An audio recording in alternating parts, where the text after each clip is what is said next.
Welcome back to NMRAx, April / now May version. We had a few technical difficulties 2 weeks ago, or a week ago, and let's see if Speed can pull it together for us. But first up, from McDonald's to GM, tool designer, mold design, tool shop, IT, our next clinician is from Indiana. He's married with 3 children, 8 grandchildren, a member of the NMRA since 2016. He's been actively involved in the Central Indiana Division of the Midwest region since retiring in 21. He's the superintendent of the HO scale Wildcat Valley Railway, a freelance model railroad in the early 20th century, somewhere in the US. He started building the layout in 2019 and says it'll be finished exactly one day before, well, you guys could probably guess. Please welcome Dave Mashino. Hey, thank you. I assume we're on and ready to go now. Okay. Well, like many model railroaders, I caught the bug early in my youth. My dad and I built a small N-gauge layout in the basement of our house, and although we never finished that, I learned a lot. The seeds of model railroading were firmly planted. By the way, that's not a picture of my dad. He didn't have near that much hair, so.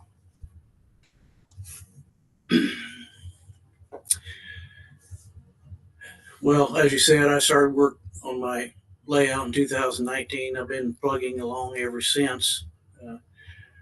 Enough about me. Let's talk about water. In my live clinic, I ask people, how many of you have or are planning to model water? And more than 50% usually raise their hands. So, since 71% of the Earth's surface is composed of water, I guess it only makes sense that we may want to model water on our layouts. Let's take a look at some pictures of some water scenes here to kind of get started. This is a bridge over the Snake River. This scene is probably a little much for most layouts. As you can see here, the water is calm with just some light ripples. And contrary to popular belief, water is not really blue. Obviously, that's a reflection of the sky. So I suggest using a shade of green or brown if you're going to color your water.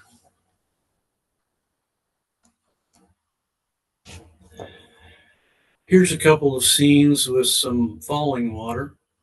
The one on the left could be modeled on most any layout. The scene on the right is a bit much for most layouts, but the falls under the bridge would make an impressive scene.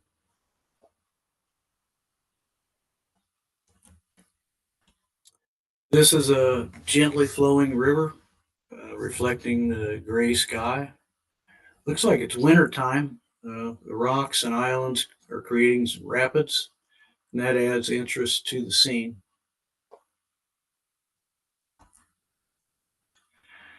My wife and I took a trip out to Colorado and rode on the Durango and Silverton. This is a shot of the Animas River flowing through the San Juan Mountains. You can see it's pretty rapidly flowing. And this is another shot of the Animas River. You can see that the water is a shade of green there.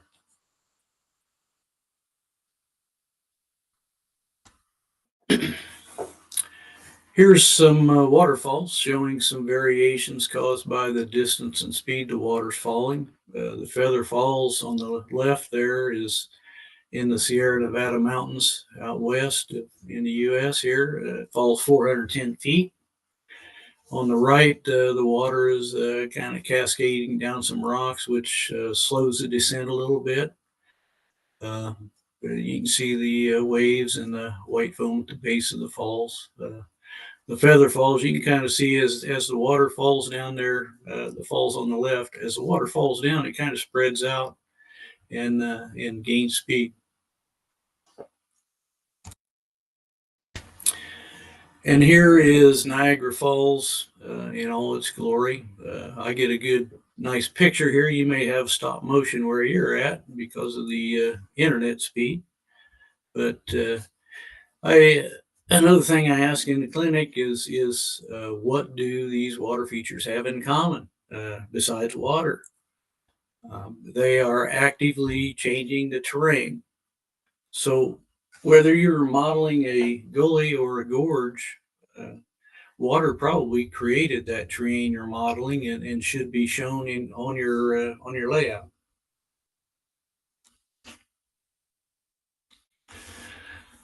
And now we get to the clinic. Here's some of the topics I'll be covering. There are many ways to create water scenes. My method and my approach is what I'm showing here. This clinic is going to cover the inspiration and design for my Mystic Falls on my layout, the construction of the land features that support the falls area, preparing the riverbeds and using the resin.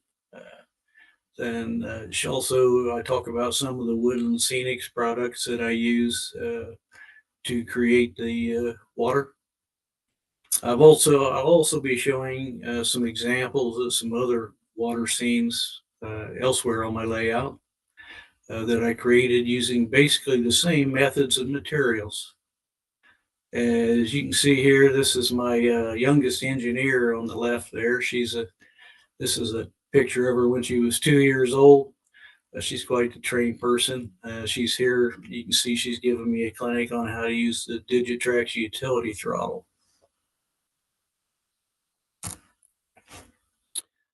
Well, the first scene I'd like to talk about is the Mystic Falls. And I'd like to give you a little bit of background on that. I model in HO scale. I've got two decks on the layout. One is at 42 inches, the lower, and the upper is at 60 inches. I did not want a conventional helix on my layout. I like to see the trains run. I don't want them going into a helix and disappearing for 15 minutes. And also, this is near the entrance to my layout, and I wanted an interesting scene there. So this is kind of maybe a non-prototypical area, but I thought it was an interesting use of my 7 by 11 foot area.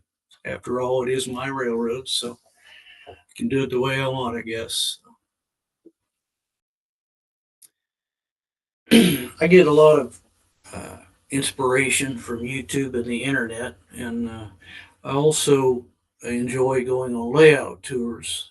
In 2017, I went to the NMRA convention down in Orlando, and one of the tours we visited the Sundance Central Railway.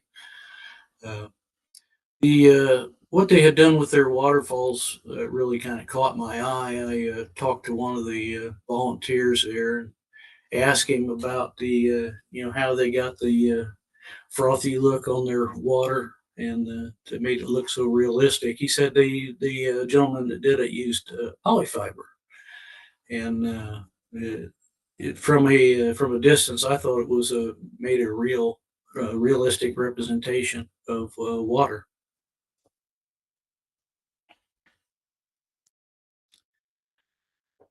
This is Woodland Scenics has a video called Model Waterfalls and Rapids, and it's on the internet and YouTube. I found some great ideas there on how to use the water effects product that they have.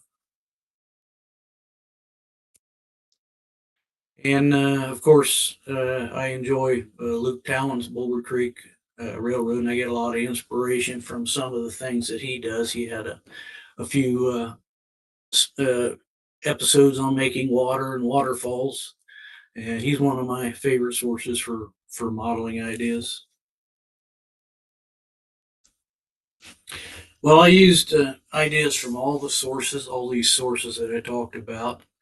and to make the Mystic Falls that you see here. This is a picture from the November 2024 issue of the NMRA magazine. I had an article in there, and I thought I would put together a clinic to also share some of those techniques that I used. And these same techniques I used elsewhere on my layout with quite different effect. So here we go. As you can see, I keep the local lumber outlets in business. This is the underlying bench work for the falls area.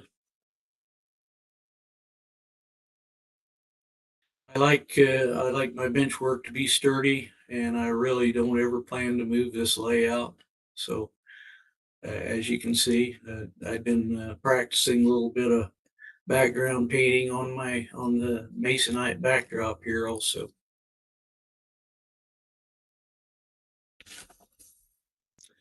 I used many different materials in creating the falls area. You can see there's some extruded foam stacked up.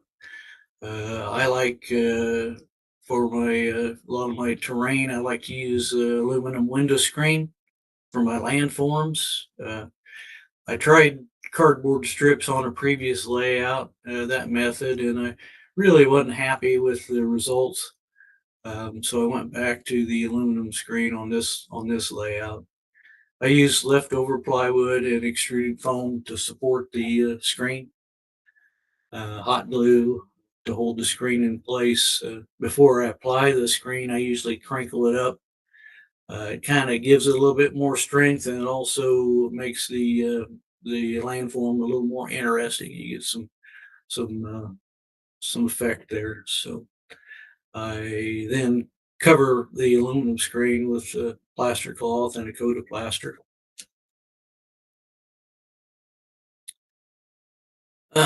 I used rock molds to cast many of the rock formations that I would be using on the to create the scene. There was a lot of them, and I did them up front. These are some Woodland Scenics rubber molds that I use. Here is a here I'm adding rock castings. I press the rocks into the plaster while it's wet. I kind of varied the orientation of the castings so it wouldn't look like I used the castings over and over again, even though I did. I broke some of the castings up, and I partially filled some molds to make things look a little different as well. Some of the rock shapes I carved to fit. I globbed on the plaster and tooled the shape of the rocks as the plaster hardened. I used plaster of Paris as it's softer than a hydrocal, and it's more easily carved after it's hardened. The screen and plaster cloth base with the plaster over with the plaster of Paris over it.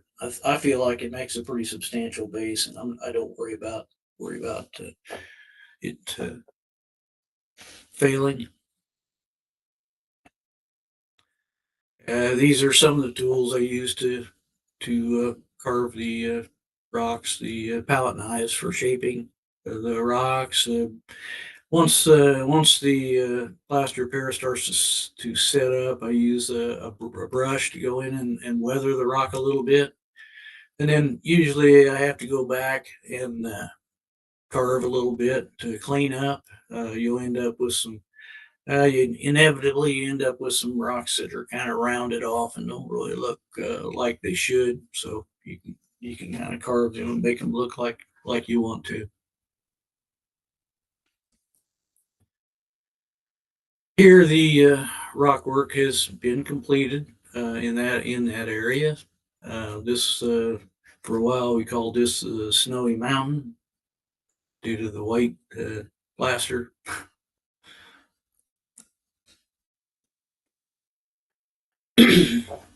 Here, after adding this is a picture after adding the color acrylic washes to the rock. I just used artist acrylics diluted with the water to make the washes. I used some red, brown, and yellow to make some accent areas, and then I finished up with the diluted black wash to get the gray uh, in the rock, and then also the black settles into the cracks and crevices and kind of brings out the features of the rock work. Um, I had some extruded foam which was exposed, so I sealed that with plaster. Make sure that you don't have any of the foam uh, exposed when you pour your resin, because it will off gas quite a bit and ruin your water pour. You can see the brown area here. I've got some earth that I created. I do this using some cheap brown latex paint. And while it's still wet, I sprinkle on a mix of 50-50 mix of Scenic Express fine dirt and some brown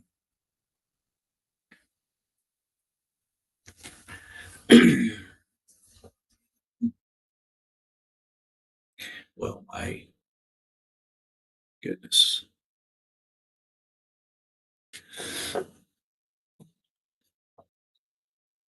Anyway, we'll go to the next slide here.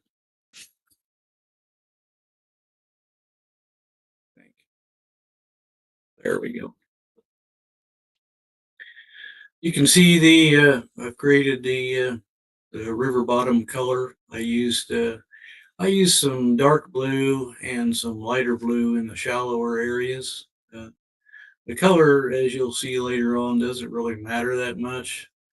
Uh, I used I put my static grass in, uh, and I also added some bushes and some vines that would be back behind a waterfall and hard to get to once I completed the process.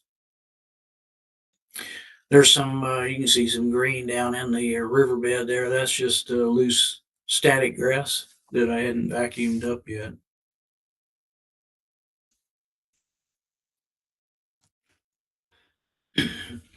Here's the riverbed above the falls.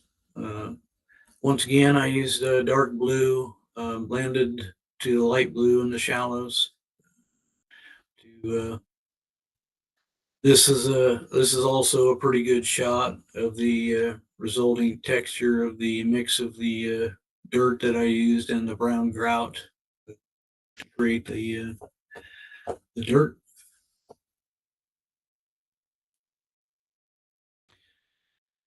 After the static grass was applied, I added a couple of small rock castings in the riverbed. I just glued those in with some white glue. I then added some sand and talus and some leftover plaster chips that I stained uh, that were left over from carving. I used thin white glue, basically scenic glue, to hold that material in place.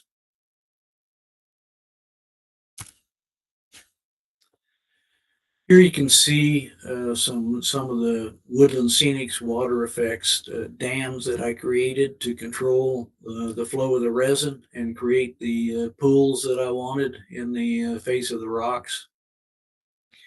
When you do this, you just need to kind of check the levels and make sure you have them that your dam's high enough. They can always be trimmed later on after you pour the resin, and then you can disguise them with some water effects later on. The milky color that you see here will dry clear.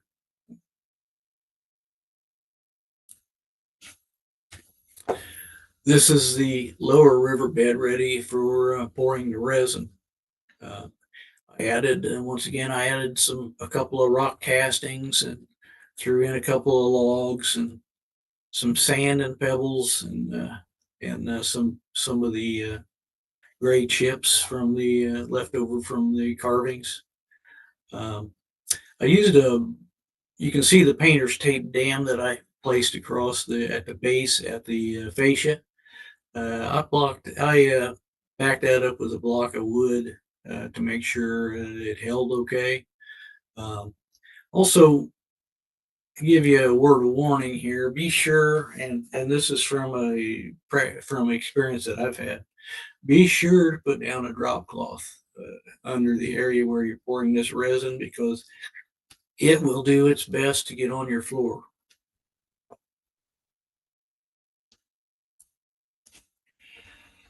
There's several choices out there to model water. I chose the Envirotex Lite. That's a 2-part resin. I have been very happy with the results I got. There's very little odor from this process, and it's easy to use as long as you follow the directions. It also sets up crystal clear and makes really nice looking water. These pigments I purchased off of Amazon are for tinting. They're made for tinting resins. I used brown, and when I mixed up my first pour for the river here down below, the mix was too light, so I stopped short. After that set up, I mixed up another darker batch and poured over the top of that to get the effect that I wanted. So as you can see, this was my first effort at doing it. It's all, anything you ruin, anything that you mess up, you can pretty well fix it. So you just got to get in there and give it a try. Now, during the curing process of the resin, bubbles are going to form, and that's just a process of the curing. A flame near the surface will pop those bubbles. I just used a small torch. You don't need to heat the surface up. It's actually the gases from the burning flame that pops the bubbles. When you're done, this will leave a glassy, smooth surface on the resin. If you're working in an area that has much dust, you should probably cover the resin while it sets up, because it'll pick it up. This shows the pools of the river as it steps down toward the fascia.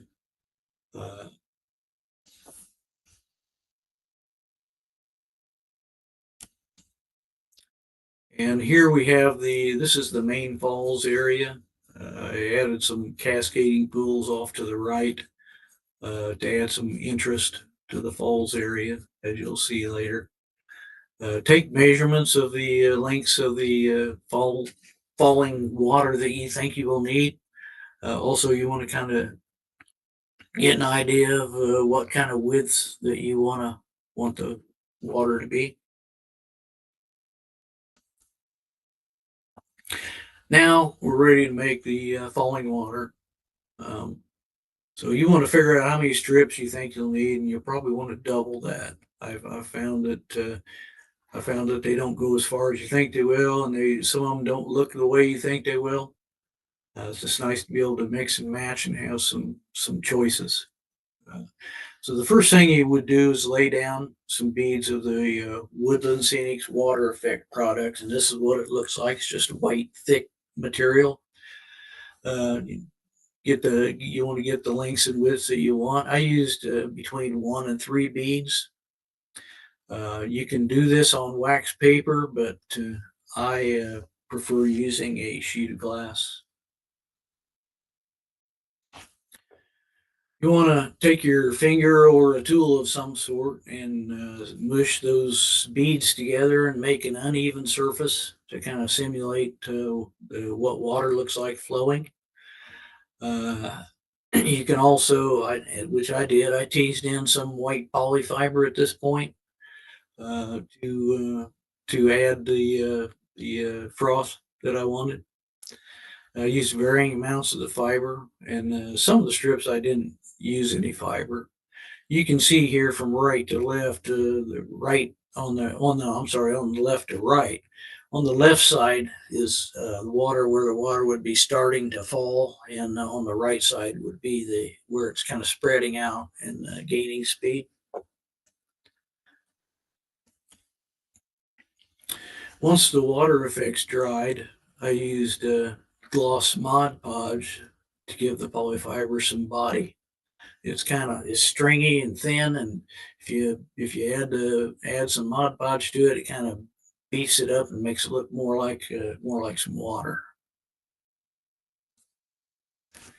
I used then a white paint to highlight the flow and the froth of the water. You can see here I'm applying it on the left part where it's just the water effects, and I kind of dry brushed that on there. I didn't put it on very thick. I left some areas where where it would be clear. On the toward the right where I wanted the froth to get thicker, I brushed it on, gobbled it on a little thicker. So.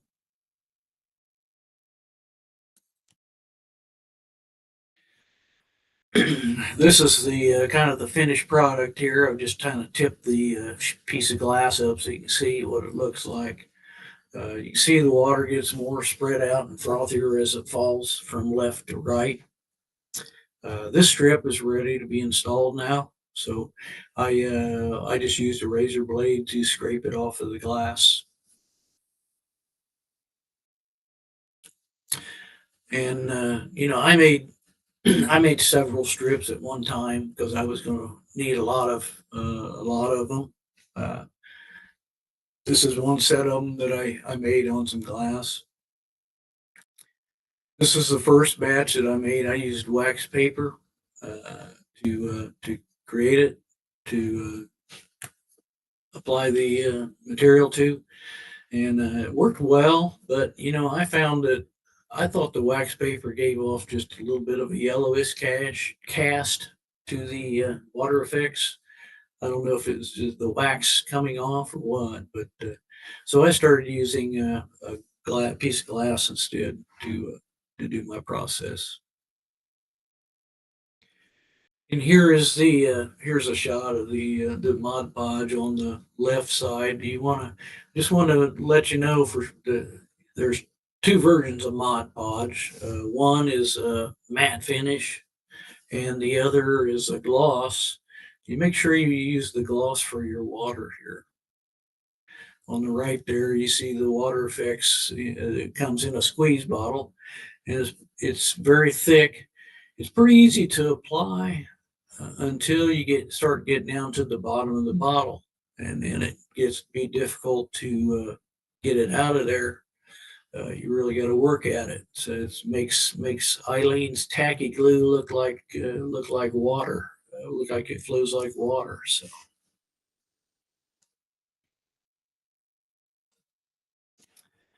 And here we're starting to apply the glue strips to the falls. The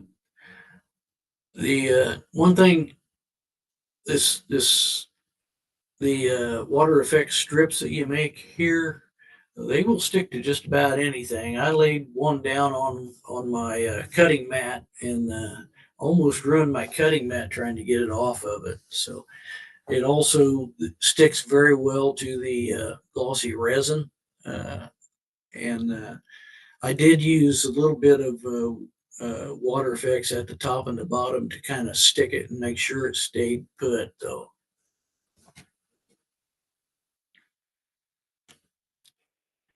Here you can see this is starting to actually look like something as more strips are being added.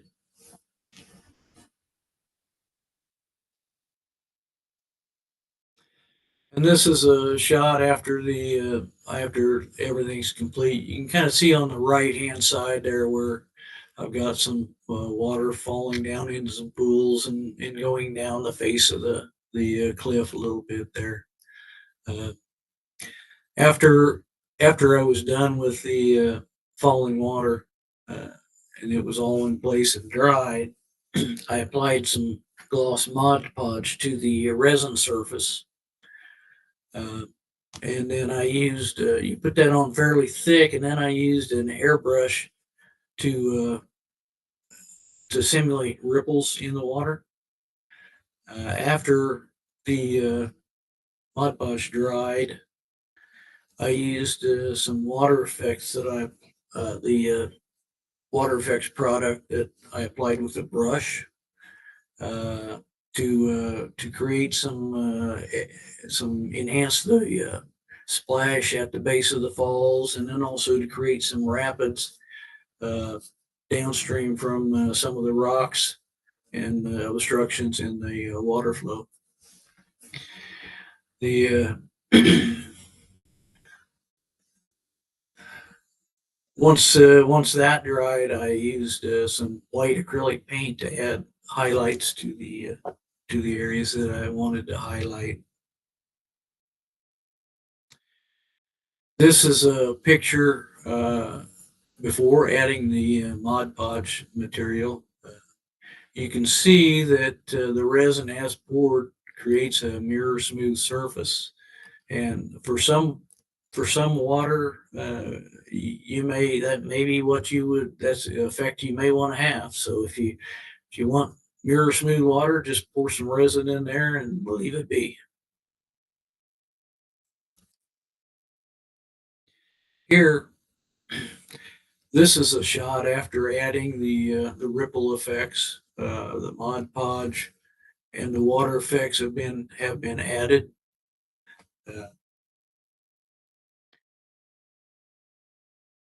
Else here is a shot from more of a shot from above, and it kind of shows you the effect that you can get by dry brushing some white paint on those ripples.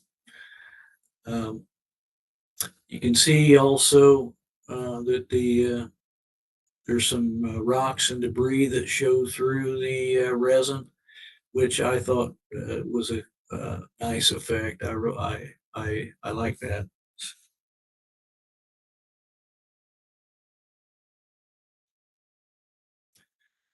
This is the river above the Mystic Falls. Here, the resin was lightly tinted with some brown to create the appearance of a clear mountain stream. I thought it did well. You can also see that I created some ripples and did some paint work there above the falls with the white paint. And this is a finished view of the falls before I added the bridges back in.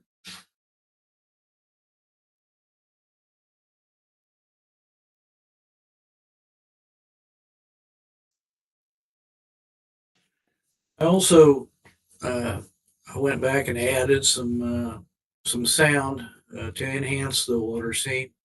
You can any scene you have, you can really do this with. I purchased a MP3 player, an SD card, and a speaker from Amazon for less than $20, and then I downloaded some water noise from a free site and uploaded it to the SD card. And I mounted that unit in the fascia above the falls, facing down, and then on the underside, you can see on the lower left there, I created a little speaker cover from some plastic to kind of hide the hole where the speaker is facing downward through.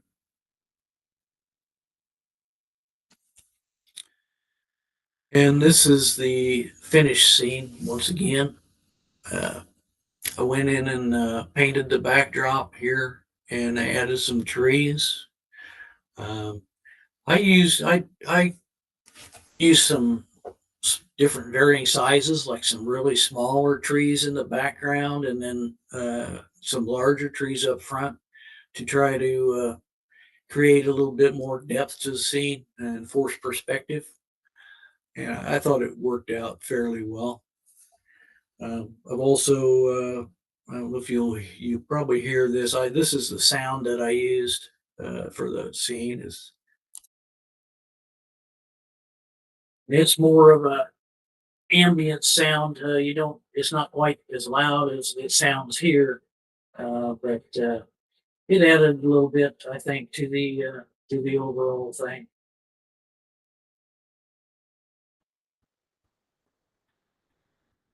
And here's just a shot of a lot of the materials that I used. You can see the paints that I used were just simple artist paints, cheap stuff. You don't need to spend a lot of money on that stuff. I've got those resins that I bought for tinting the pigments that I bought for tinting the resins. That I've got enough there to last a lifetime of 3 people, I think. And then some of the you can see the bottles there of the Viratex bottles. Some of the other materials. Now, I'd like to show you here some of the different water features I created on my layout in some other areas, basically using the same materials and a lot of the same methods, but they vary a little bit and look a little different. So this is my favorite scene on the layout so far. This is Leaky Creek. I named it Leaky Creek due to a episode that I had with some of the resin leaking. So I did use I used a drop cloth underneath this on my lower deck, so I didn't damage anything, but I learned a little bit there.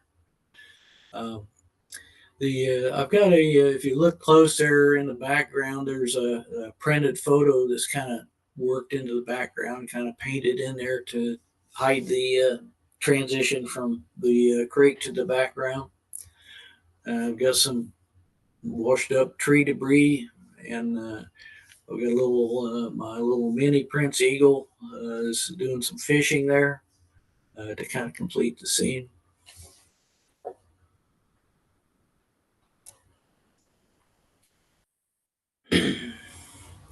This is a you can kind of see here from another angle the river bottom, how I painted. Yeah, I used some dark greens and some blues blended into the some lighter browns near the bank.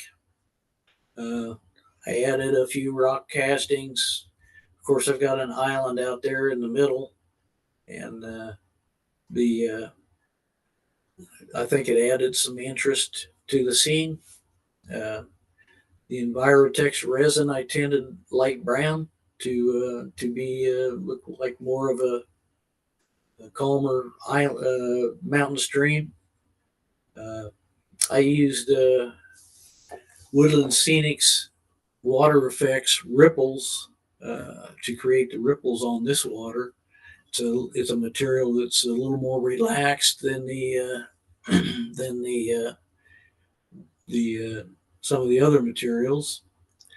After I put this on, it was really a little rougher, a little more ripply than I wanted. So, following instructions on the bottle, I sprayed the scene, the water there with some alcohol, rubbing alcohol, to kind of relax the ripples, and it worked pretty well. I added once that all set up and dried, I used once again I used my water effects downstream of some of the rocks, and a touch of white to provide just a little bit of an accent to show that there's a little bit of a current flowing through there. This is a view from above, and I think you can kind of see where the picture was glued in. I actually used some colors from the picture down in the riverbed before I poured. And I also ended up using a little bit of light blue acrylic to kind of blend the the picture into the water, the resin. I actually painted the light blue on top of the resin to kind of make it blend it in. So there's a lot of things you can do once you've created a scene to make it the way you want, make it look the way you want it to look. Another scene on my layout is the log pond at Sanderson's Mill. This is before pouring the resin. I wanted a murky pond bottom, so I used really dark colors. And I had the logs were branches and dowel rods. I used a stiff brush to apply some modeling paste to the dowels and create a bark look texture. And then I spray painted them dark brown and dry brushed them with gray. I cut these down the length to reduce the height that they would protrude from the water. Here I've poured the resin. You can see some of the rocks and debris showing through the resin, but most of it's just kind of dark looking. Once again, here the resin is glassy smooth after I poured it. The logs arrive via flume on the left. I used Woodland Scenic's ripples effect for the pond surface. I cut a strip from a clear plastic cup to make the kind of an arcing shape so the water flowing out of the flume would look like it was traveling with some speed. I used the water effects and polyfiber the same as on the Mystic Falls to complete the project. Here you can see my little log wrangler. He's getting ready to get wet. This kind of shows you the bark surface of the log also, and then also you can see the waves created by his activity. And the flume there is water. The water in there is water effects once again. I used a piece of plastic painted gray placed across the V in order to support the water effects. And if you got water coming in, you got to make sure you got water going out. Make sure I've got a dam here where the water flows out and maintains the level of the pond. And here we see the overall scene as it is today. The log flume brings the logs in from the hills somewhere back off from the left there. They pass under that trestle and into the pond for processing at Sanderson's Mill. This is a trestle that I built to span the upper canyon. The trestle's built from scratch using basswood. The abutments and piers are extruded foam. You can see the area has been covered here with plaster cloth, and I'm ready to add some rocks. Here we have the rocks have been added and stained. The water's been poured. The falling water was made using the same methods as Mystic Falls. I painted the backdrop and the stream kind of winding off to the right there. And here's the a small creek flowing down the mountain underneath the upper canyon trestle. And that brings us to about the end here. Well, thank you, Dave. That was a great clinic. It's always much better to sit on this side of production. I've learnt heaps from it. Even though I don't have too much rural on my layout, I think I've learnt a little bit that I can use on my modelling. But a couple of quick questions, Dave. How deep are the scenes that you've got there? I see there's a bit of fourth perspective used. Yes. So how Yes. deep roughly is it front to back? It's about 30 inches. Okay. You're talking about, I'm sorry, you're talking about the Mystic, the falls they've seen? Correct. Yes. Yeah. Okay. One of the questions that came in today was, how would someone remove the loose strands of fiber once the Mod Podge has been applied? So the little stray bits that may stick up out of it. Huh.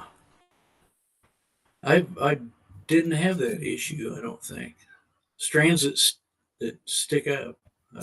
That stick up out of the Mod Podge. I think you could probably use a bit of heat, maybe, or something like that. Nipping. Well, I think Mod Podge, if you need to remove Mod Podge, you can use alcohol to actually remove it. What about, have you ever thought about using live water? Well, I know people have done that. I didn't think about it because I didn't want it looked like it'd be a kind of a pain in the rear end to maintain, you know. Yes, I'll be a little concerned I'd spring a leak and be destructive elsewhere on the layout. Yeah.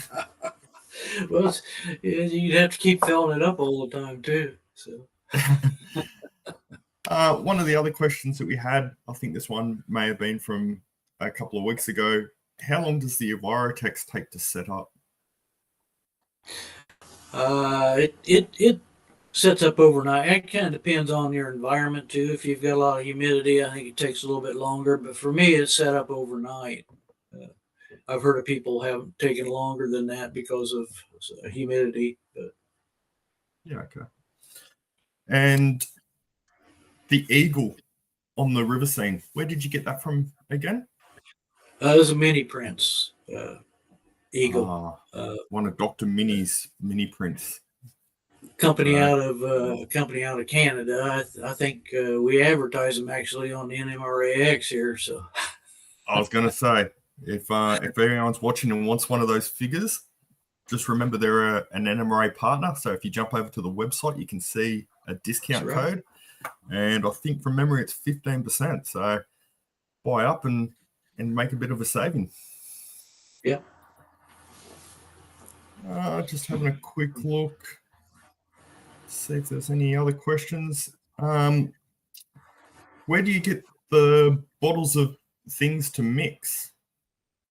I'm just reading it from a sheet, so it doesn't really make sense, that one. But is that you talking about the to color the resin? That was just off of Amazon. I looked on Amazon, just looked for tinning resins or for tinning base for resins, and found that it was pretty cheap. So okay, Dave, that's all the questions that I have. Is there anything you'd like to add before we finish up? I don't think so. Like I say, this was the first time I had really ever done anything like the water stuff, and I enjoyed it. I learned a lot doing it. I would say that if it's something you want to do, try it. And if you don't like it, you can always take it out and start over again. So that's the way we learn. So I think you're right. That's exactly it. You can always take it out and redo it or change the scene completely. It's all about the hobby and learning. And Dave, thank you very much for your clinic. It's been great. Even though, like I said, I don't have any rural stuff, I think I've learned a lot, and I may even add a bit of water on my layout in the future. Good. Glad to hear it.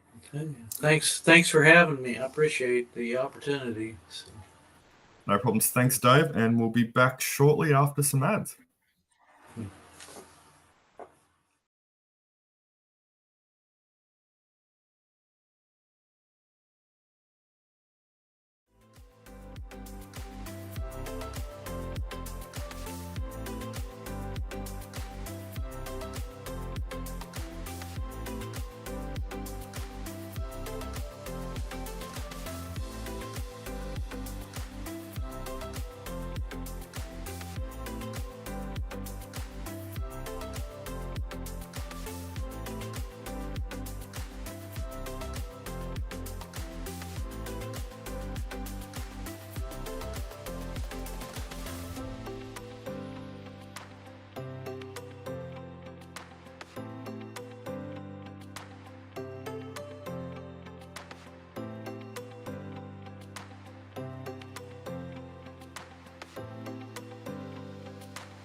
Welcome back, everyone. It looks like Speed's actually listened to the instructions, clicked a few buttons, and has production under control. So guess what? He's got a new gig for the rest of NMRAx.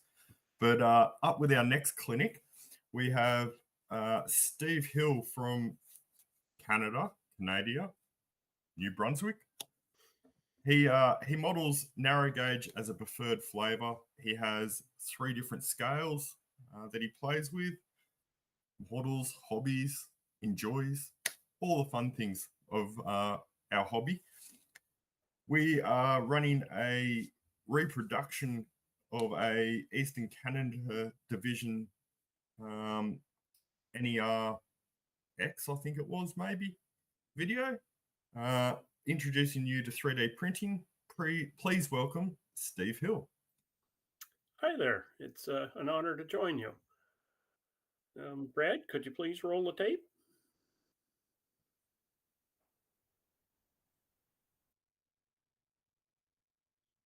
Welcome, everyone. My name is James Watley from the Eastern Canada Division of the Northeastern Region of the National Model Railroad Association. I'm joined by fellow ECD member Greg Williams, and we're also joined by our guest presenter, Steve Hill, whose talk is on Introduction to 3D Printing. I'll now introduce Steve. Steve Hill is a member of the St. John Society of Model Railroaders and has contributed in many ways to the club's success. Steve retired from his career 3 years ago and decided to learn 3D printing as a practical way to return to the hobby of model railroading after a 15-year hiatus. Steve has since become very proficient in 3D printing, and in particular, the software necessary to create your own designs. His talk today focuses on the hands-on aspect of learning the software to produce useful parts and complete buildings and rolling stock for our model empires, something often glossed over in many articles on the subject in the hobby press. So without further ado, please take it away, Steve. Well, thank you, James. I'll share my screen here. I have a little presentation to offer. Bear with me.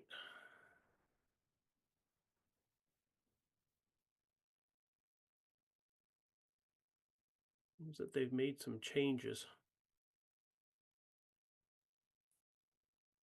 There we go.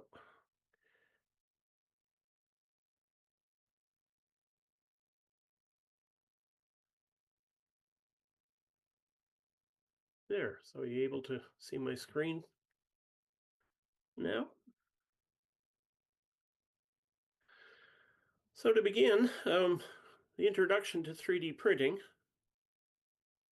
We'll cover a few topics, such as choosing a printer, understanding a little bit about STL files and slicer applications, where you can get a little bit of help with starting in 3D printing. And I'll give a quick demonstration of some of the things that we've talked about. And then to close, we'll do a final little tips and takeaways. So for those who are just starting to look at 3D printing and to understand it a bit, it's for model railroaders is a way of creating three-dimensional 3D solid objects or models. 3D printing is done by building up the object layer by layer. And the first question that most people ask me when they want to talk about 3D printing is, what printer do I need? There's certainly a wide variety of makes and models available, but for home use, there's really 2 technologies at play. There's SLA, or stereolithography, which is a resin printer commonly known, and there's FDM, or filament printers. And the picture on the left here is the same model printed on these 2 technologies. The top one was a resin print, the bottom one was a filament print. There's not very much difference in this particular model's case. Each has some attributes that are preferable, but overall I think either one would work just fine for most people. It's the bulkhead end of an O-scale boxcar, for those curious what that is. So now that you've decided on a printer, to buy a printer, what do you do with it next? Well, you have to choose a model or a file from a few different locations, which are possible. Online sources such as Thingiverse, Cults 3D, or Prusa Printables are available with lots of free downloads. Or you can create your own file using 3D CAD software. Tinkercad, Fusion 360, SolidWorks, Onshape, there's a long list that are available, most of which are free, which is very good news for the model railroader. So once you've got your STL file, you have to convert it into a set of instructions that your printer understands to direct its movements. And this is the job of the Slicer app. And the image here is one that I use a lot, a slicer with a model in it of a model I just recently completed. One of the important things when using the slicers and preparing your file for the printer is you have to remember that the printer can't print in thin air. Everything it lays down in layers has to have some supports to it. So if you've got a model such as the truck frame that you see here, it has a lot of components in it that don't set flat on the printer bed. So the slicer gives you a way of producing these disposable supports under the model. The other thing to note here is that this same model could be printed in a multiple different orientations. And the trick to 3D printing sometimes is to understand which of these orientations will give you the best result. And in this case, it would seem simple for a truck frame to lay flat, but in actual fact, it will give you the best print quality if you stand it on its end and allow the supports to hold it up there as it's printing. So just some of the little things you kind of learn as you work your way through 3D printing. So you've sliced the file, and now you have to send it to your printer. And this is a picture of one of my printers in process of actually printing a small part of a model here. And you can see, if you look carefully, that it's slowly building up layers. This very fine point here is the nozzle of the printer, where the molten filament is extruded out in thin layers.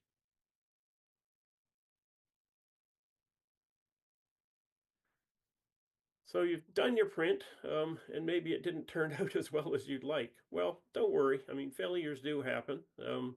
You kind of have to expect them with 3D printing, particularly in the early stages of learning and until you actually understand your printer. There's a vast support network provided by the user community, so you're not alone. Very few of the printer manufacturers out there actually provide support beyond, ordering replacement parts and that sort of thing. But if you have questions about how to make things print or what you need to do, the manufacturers won't be the place to go to help. Reach out into Facebook or Reddit, because there's printer manufacturing sites that have groups specific to your printer's make and model, as well as your printing interests. So that's the place to go when things like this happen in this image.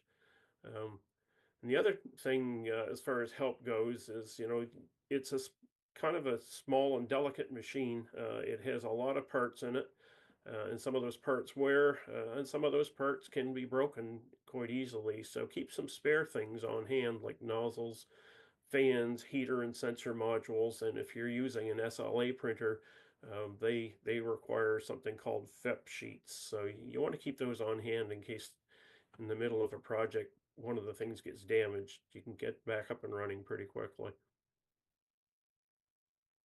So I'll show you a few examples of some of the things that I've printed. The slide that I showed you with the printer in operation, it was printing the little chutes on this ice house that I've printed. Everything you see on this ice house, I've designed and created myself with my 3D printers, with the exception of these little barrels because I had them. This is actually wood on the deck, and the roofing shingles were not 3D printed. But everything else I designed and printed out. This is an example on the right of a model that was printed on an SLA printer for another project I worked on last year, and it's a Gould steam-powered water pump in O scale with very, very fine detail, and it's the sort of thing that SLA printers really excel at. The filament printers would have a very hard time to try and print that model. Here's some more things that I've developed recently. The rail truck on the left is all completely 3D printed and designed by me. The small components on the right, the O-scale hopper gates, I created those for a friend of mine, printed on the filament printer. You could argue that they should be printed maybe on an SLA printer, but I think with a little bit of work and understanding of your printer, you can get some very good results from a filament printer too for this sort of thing. So just a matter of trial and error sometimes. Recently, a friend had come to me and asked me to make them some car sides for a CP rail car that he wanted to build. And so I drew them up from some plans that he had and printed them out again on my FDM printer. And for HO scale, it came out extremely well. So anything is really possible. So I'll give you a brief demonstration now of some of the tools that we use. And we'll step through a few examples. So I'd mentioned earlier Thingiverse, which is a repository of 3D printable designs. There's just an array of almost anything you could imagine, and you can search this for what you might be looking for. If I do, for instance, a search for ON30 items, I'll probably come up with all kinds of interesting things. And they're all available for you to download and 3D print. Interestingly, there's a very prolific designer who populates Thingiverse with a lot of models that would be good for beginners to take a look at. Some of them are quite complex and some of them are quite simple. But I recommend looking at this fellow's things. He goes by the name Cab Rumble, and he's a very good designer. His models print extremely well, and he tests them usually before he puts them up here. So you have confidence that if you pick one of his files, it should print well for you. So just kind of offering that out there to folks as a reference. Really like his work, and he's very generous to put it all out there for us to use for free. So without further ado, I think we'll take a look now at the Tinkercad software and give that a little try. Give me a moment. Bring that up.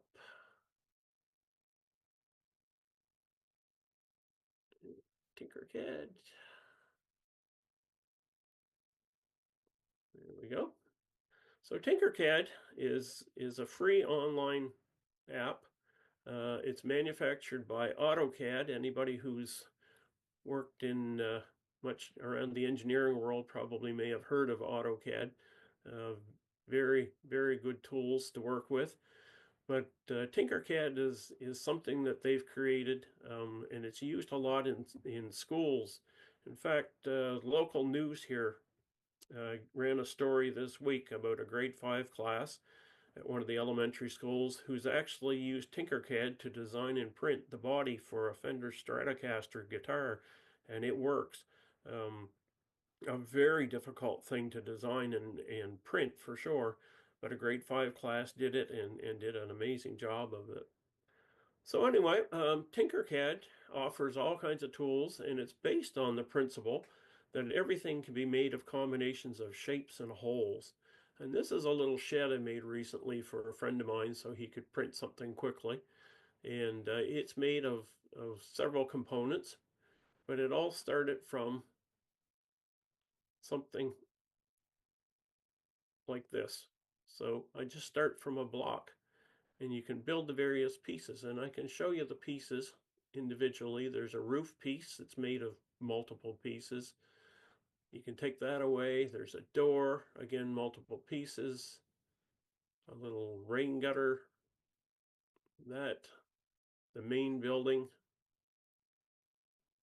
the windows, and a little foundation.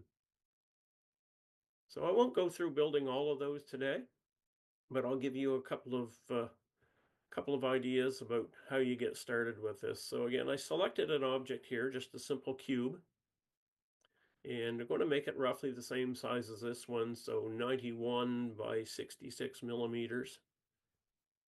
So you just click and enter the value you want, and that way. And the little building is about 63 millimeters high. 3. And so now I have sort of the rough form of the building. Now where the holes come into play is you don't need to have your building completely solid. You can select a hole, or you can actually draw something and make it a hole if you need to. But in this case, we'll make the building hollow just a little smaller than the outside. So we'll say 2 millimeter thick walls. We'll go to 87 millimeters wide and 62 deep. 62 and 87. And we'll make it a little bit taller than the building just so it comes all the way through the top. So we'll go 64 millimeters high. And I'll select both objects and use their alignment tool. So to align them to each other or to a specific location, you select the center here and the center here, and then you combine them together with this tool called the group. So now our little building is hollow. If you want to put a door in the front, you do it kind of the same way, just with another hole. Now the building that I built for my friends, I did it as a board and batten style. So we can do that very simply by again selecting a cube and making it the size battens that you want. So if I wanted that to be in scale size of O scale, roughly maybe a 2-inch wide board, I would say that would be about 1.2 millimeters wide roughly, and maybe about 0.5 millimeter deep. And just to make it easier to see, I'll make it a different color. So when it's against what's currently a red building, we'll be able to see it. And I guess we probably should make it the height of the building, which is 63.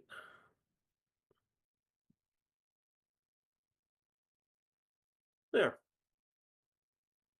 Now to place this right on the surface, we can move this work plane that we've been working on into whatever position we like. So you select the work plane tool and you place it on the surface. And so now that becomes, as it were, a down position.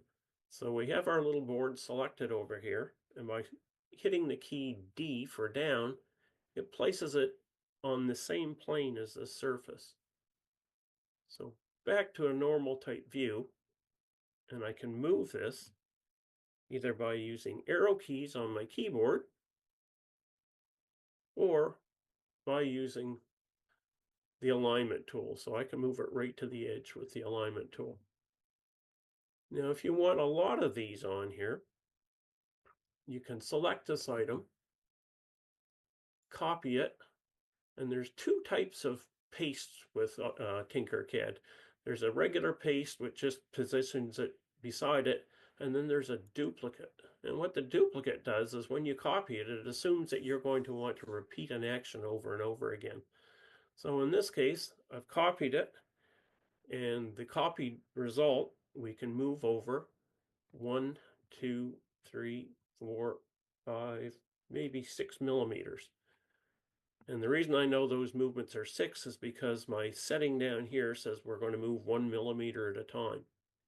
You can go down to very fine adjustments, down to 0.1 millimeter movements if you wish, or up as high as 5 millimeters, or turn it off for just a free moving thing. But anyway, back to the duplicate thing, where this is very handy, is you can just keep pressing and it keeps repeating the last move for that item that you made. And in this way, I've now covered the front of my building with little battens. And again, I'll combine all those just like I did with the hole, just to make it a little easier. They're a little hard to see now, so they give you a tool that you can go multicolor, and now you can go back to seeing all your objects. Again, I'd mentioned a door earlier, so we can make a door. We'll say maybe our door will be, oh, I don't know, pretty big door, maybe a 10-foot wide like a speeder shed might have, so about 63 millimeters. It doesn't need to be very deep because it's only the thickness of the walls, so we'll say maybe 3 millimeters. And I don't know, maybe an 8-foot high door, so that's about 51 millimeters. And I'm only using just rough values here, not precise to scale values, just for a simple demonstration. And I'm just going to freehand move that to where I want it to be in my building. And you see how it disappeared? Well, it didn't go away, it just went inside the building. You can't see it through the wall. So anyway, that would be kind of a door position. If I don't like it exactly there, I can move it a little to the left. I can go move around and look in the building. It's all the way through the wall. You can see it on the inside. So if I combine those two things, you now have a doorway. Now you'll notice that the roof of the building that I made before has a slope to it. So I wonder how you would make that slope. You'd select another solid object and bring it over here, and it's a triangle. Now, right now, the triangle is kind of oriented the wrong way over. So there's a couple of ways you can move it. You can rotate it 180 degrees, or you can use this mirror tool, and you can flip it this way. And again, I could rotate it by just turning it 90 degrees to get it to the position I want, or 180 degrees for this position.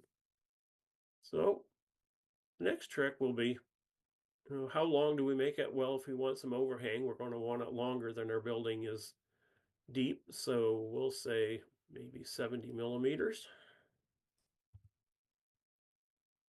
And our building was 91.2 wide, so we'll go to about 94 just to give a little overhang. And we're going to bring that up to the level of our building with this tool again. You'll use this tool a lot to line things up and center things where you want them. Now that would make quite a steep slope, so maybe we don't want it that steep. Maybe we'll just make it, I don't know, 10 millimeters, half of that. Again, I have to realign it just to get it where I want it. And we'll take that object and we're going to make it into a hole. And we'll combine it with this. And there you have the slope roof shape. So that's just in very simple terms, a rough introduction to Tinkercad and some of the things you can do. One of the other things worth noting in Tinkercad is they have a huge library of shapes to offer. And a lot of the ones that I use in model railroad work is in this file called shape generators. There's some very unique things in here. And so it's worth exploring through to find some pre-made shapes that might help you with some of the model work. You can see things like rollers and gears and just a myriad of different things. So it's pretty extensive and extremely helpful. Anyway, we have a little model here. And what you would do with the model next is you would export the model for printing in a 3D printer. So in this case, if you export this, you go here, you export it as an STL because that's the file your slicer wants to see, and it automatically downloads that into your downloads file. After that, it's a matter of opening your slicer program, which I'll do now.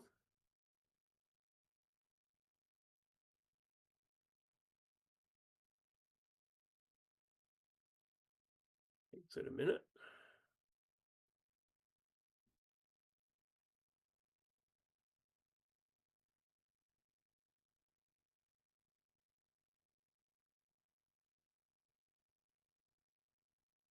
And there's a lot of different slicer programs out there. You'd use a slicer program that would be tailored to your particular make and model of 3D printer. One of my printers is made by Bamboo Lab, and so I'm going to use the slicer that works with that one. Some of my other printers are Creality printers. I have a different slicer I use for those. So what we plan to do is prepare a model, and it shows you the build plate for your printer. And you go to File, you want to import the STL file that you made. So we'll go to Downloads.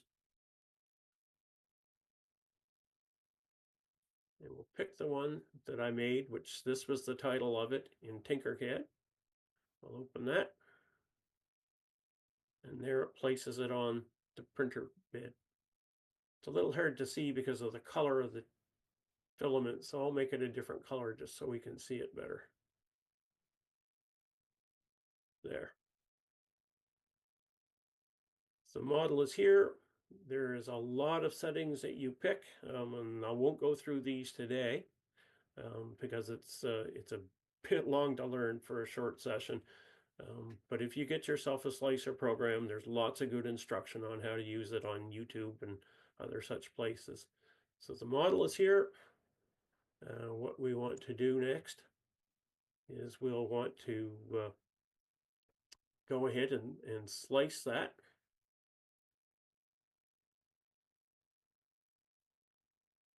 And so now it's taken the model and it's cut it into very fine slices. And this little slide bar allows you to look at the model slice by slice all the way through top to bottom.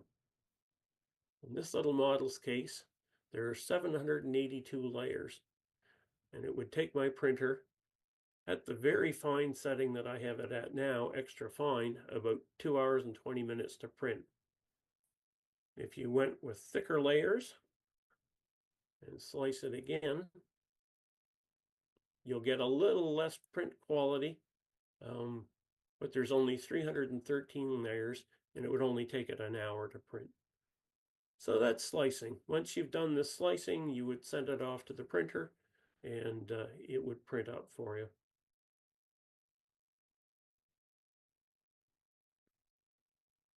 So, having done all that, I guess there's a few final tips and takeaways that I'd like to offer. So SLA or FDM printer types, begin with the type you are likely to use the most. SLAs are really good for organic shapes, very small, fine detail parts. They struggle a little bit with larger flat surfaces. Things tend to not want to print flat sometimes. Again, it's a skill to be learned, and a lot of people print large flat objects very successfully in SLA, but it's a difficult job. With the FDM printer, which I showed you here, it's quite simple to use in a lot of ways. Does large objects extremely well because the printers have larger print beds than SLA printers do, and it's fairly intuitive to understand. Things like structures, geometric shapes, they all work really well on FDM printers because they move in an X, Y, and Z axis kind of motion. Another note to know is that printers like a warm, dry environment, so you want to avoid drafty locations. It does affect the print quality and can cause errors if you don't have your printer in a good environment. So I'd recommend that you start slow with simple models. Learn your printer. That's the most important thing. Once you kind of understand what your printer is doing, it makes it a lot easier to get better prints because you can capitalize on how your particular printer works. And know that STL file scale is really irrelevant. So if you look in Thingiverse or one of the other online sources for a model and you see something you like, but it's not the scale that you want, it doesn't matter because you can take that model, import it into Tinkercad, and rescale it to whatever size you want. And you can also rescale it in your slicer program. So two places you can achieve the sizing you're looking for. So print quality depends on many factors. And you'll find as you get into 3D printing, you'll want to produce better and better prints. So it has a lot to do with the design of the STL. You have to understand how you're going to be printing your model in order to maximize the design for the best print quality. And again, this is just something that you'll learn fairly quickly. It's not a difficult thing to do.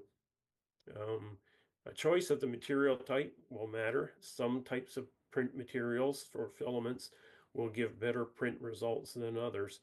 There's many types available and they're made for various purposes. Your slicer settings, which I briefly showed you, can be fine-tuned and your printer can be calibrated. The slicers have tools available in them to step you through doing those kinds of functions. The other critical thing is the orientation on the model on the print bed, and I showed you that in the little truck frame in the presentation earlier. And supports, so placing supports in places that will allow for optimum printing quality will give you really good results. So that's what I had to present, and I'll turn it back over to James at this point.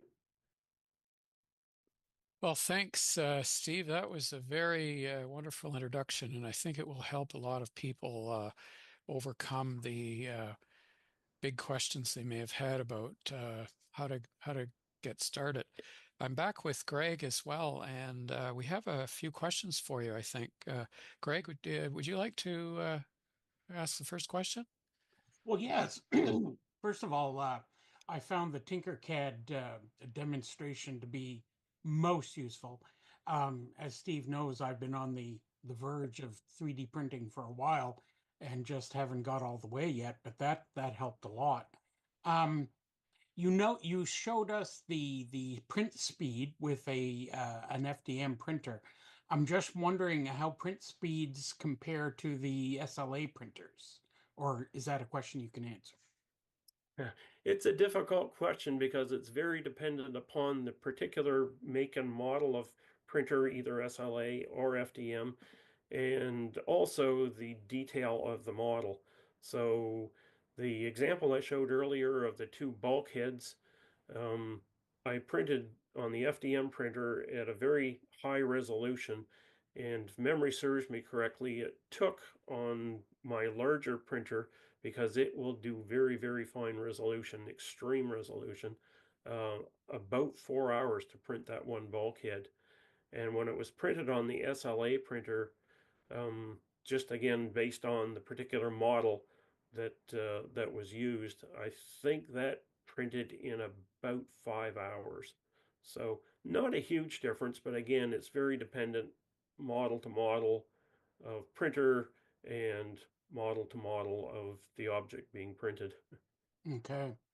The other question I had, and maybe you could just expound a little bit on it, because I know there's a lot of options, but the different kind of filaments that are available to use in printers and how you would use them for different applications. That's actually a great question. Most common available filament type is called PLA. It's the one that generally will give you the very best print results, but there's a bit of a trade-off with PLA. It's not very temperature resistant. So if you've printed a model and it gets left sitting somewhere near an open window with a lot of direct warm sunlight, over time that model will distort, and that's kind of unfortunate. So a lot of people print in one of maybe two other types. And again, it depends on your model, but you may have to sacrifice a little bit of print quality to print in either PETG, which is the food safe material that soda bottles are made from, the plastic, or ABS. And again, very, very tough plastics, very hard wearing, can be used in a lot of different mechanical applications, but they are temperature stable, so less prone to warpage over time if they were exposed to too much sunlight. Similarly, for SLA, there are different resin compounds available. A lot of modelers, model railroaders, print in what's called some resin called ABS-like. Again, a very tough, hard-wearing type of plastic, good for lots of applications. And with the SLA printer, will reproduce very fine quality prints. Interesting. Boy, Thank you.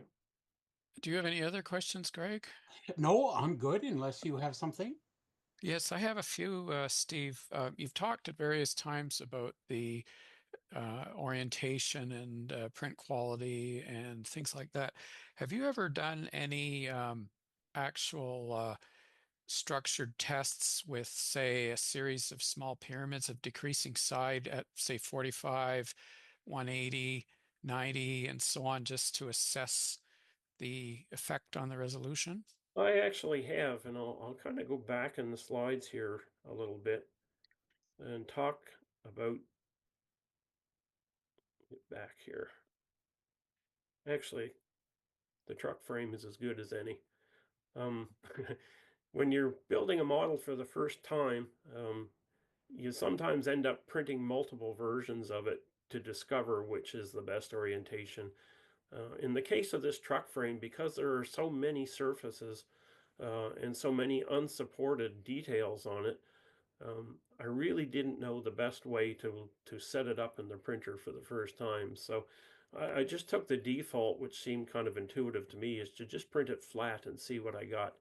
And so I did this, and it really didn't work out very well. There was a lot of problems with it printed this way. And in fact, the print actually failed a few times. And as I tried to remove the supports on it, I broke pieces of it. It just wasn't a good direction. So I did exactly as you've asked. I tried experimenting with a lot of different angles. So I think I tried a 30-degree angle, a 45, a 60, and then a 90. There wasn't much difference between the 60 and 90 as far as print quality went, but there were more supports in the 60 degree. So I opted in the end to keep the 90-degree printed frame and throw the rest of them in the garbage. That's the beautiful thing about 3D printing. It's not like when you would buy a kit and something didn't work out for you in the kit and a piece got broken or damaged. You're kind of stuck at that point with your kit. What do you do then? Well, with 3D printing, if something doesn't work out, no problem. Just print it again. So as you go through the different orientations, I assume that it has an impact on the surface granularity. Exactly. Because it's printing in layers, and depending on which resolution in your slicer you pick, a kind of a fast print just to test some things out, you might print at 0.2 millimeter layer height. If you want a finer resolution, or as you say, much smoother surface granularity, depending on your printer, you can go down to as small as a 0.08 or a 0.05 millimeter layer height. I mean, at 0.05 millimeters, you cannot see those layers at all unless you really put the thing under high magnification. Sounds like the difference between 320 and 400 sandpaper on a handmade part. It is exactly, even as high as 8,000 if you're into fine sanding. Well, some of us don't go that far, but just saying. Yeah. I wanted to ask about Tinkercad. Where are the files actually stored? Are they in a cloud account under your name, or can you put them on your own hard drive? How does that work, Steve? They are stored in a cloud account under your own name. You can select to share those files with others.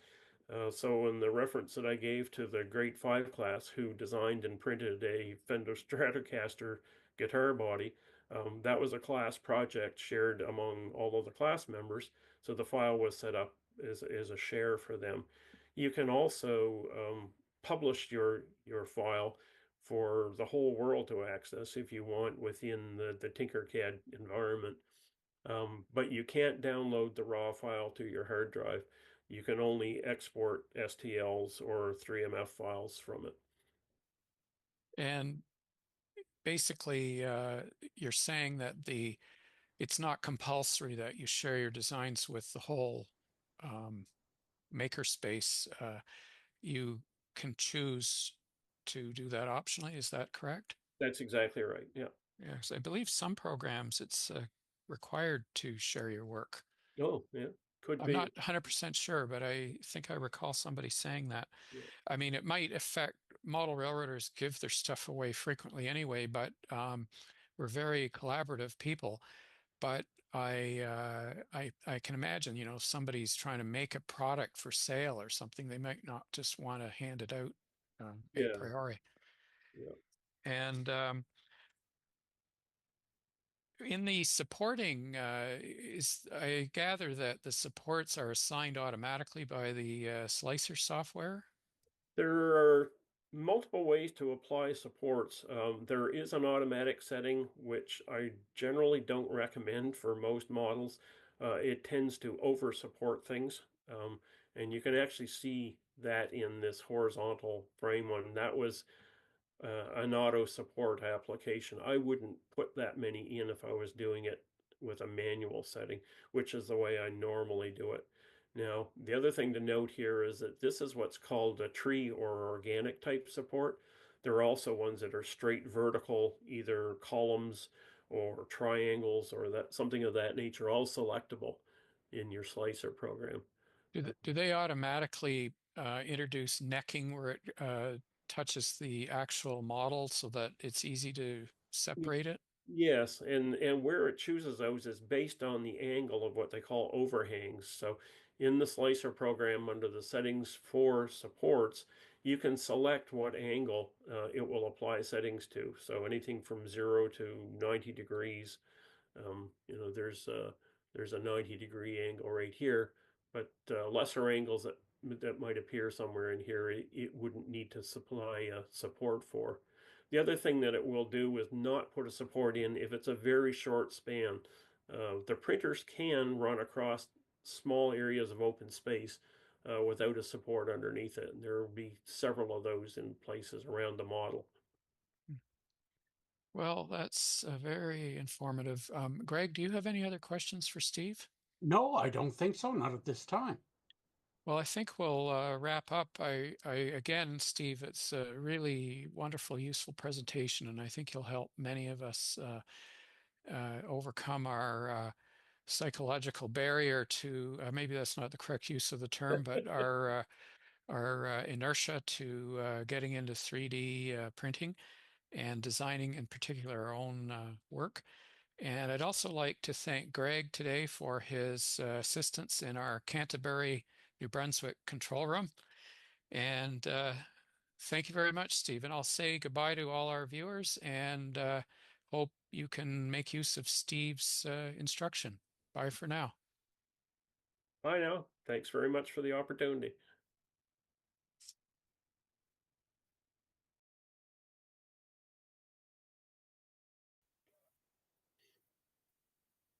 Thanks, Steve, for a great clinic. I think I've learnt some stuff. I see in the chat we may have even gave some inspiration to someone out there to pull a printer that they've had for 3 years off the shelf and start to use it. But I've got a couple of extra questions that we might run through. How smooth of a surface can you do on a curve in Tinkercad? Depending on the shape you use, some of the shapes will allow you to do up to 100 segments in a curve. Pretty smooth at typical scale sizes. Okay, so a normal curved line is actually made up of all little straight sections, and I assume they also go into a surface as triangles, or or something like that. So that would also be relevant for a curved surface. Correct. Okay. And I see that you use Bamboo Labs printers you're mentioning. And with Bamboo Studio, can you use other brands of printers? Yes, you can. There's quite a large library of different printer brands and models within Bamboo Studio that you can access. Okay. Some of the really common ones like Ender and Elegoo and many others are all there. Okay. So Steve, jumping into a little bit more depth here, we we're just talking while the video was running about Tinkercad and Thingiverse and using models and things like that. I found a model on Thingiverse just before, and it's in a different scale than what I model. How do I go about converting that into my relevant scale? There's two ways to go about that. You can do the conversion in your slicer program. It allows you to scale directly on the build plate in Slicer. Or you can import it into Tinkercad and scale it there. And of course, you'll need the conversion factor to go from whatever scale it was created in to the scale you want. And there are a number of online sources that can give you that number. Okay. So a relatively easy process. I shouldn't have too many problems. Should be no problem. It takes only a couple of minutes typically. Okay. I'll give it a go. Steve, a couple of things. I've noticed some prints have noticeable layer lines and your prints don't. Why is that? It's a matter of understanding how your printer is functioning and fine-tuning it to get the surface finish that you want. The most important factors with respect to managing layer lines are the Z offset, or the amount that you squish the filament as it's extruded. The height of the layer, of course, is a factor. The smaller the height, of course, the finer the line. The third factor would be extruder calibration. So your printer needs to be calibrated so that when the program calls for it to extrude so many millimeters of filament, then that's exactly what it extrudes, no more, no less.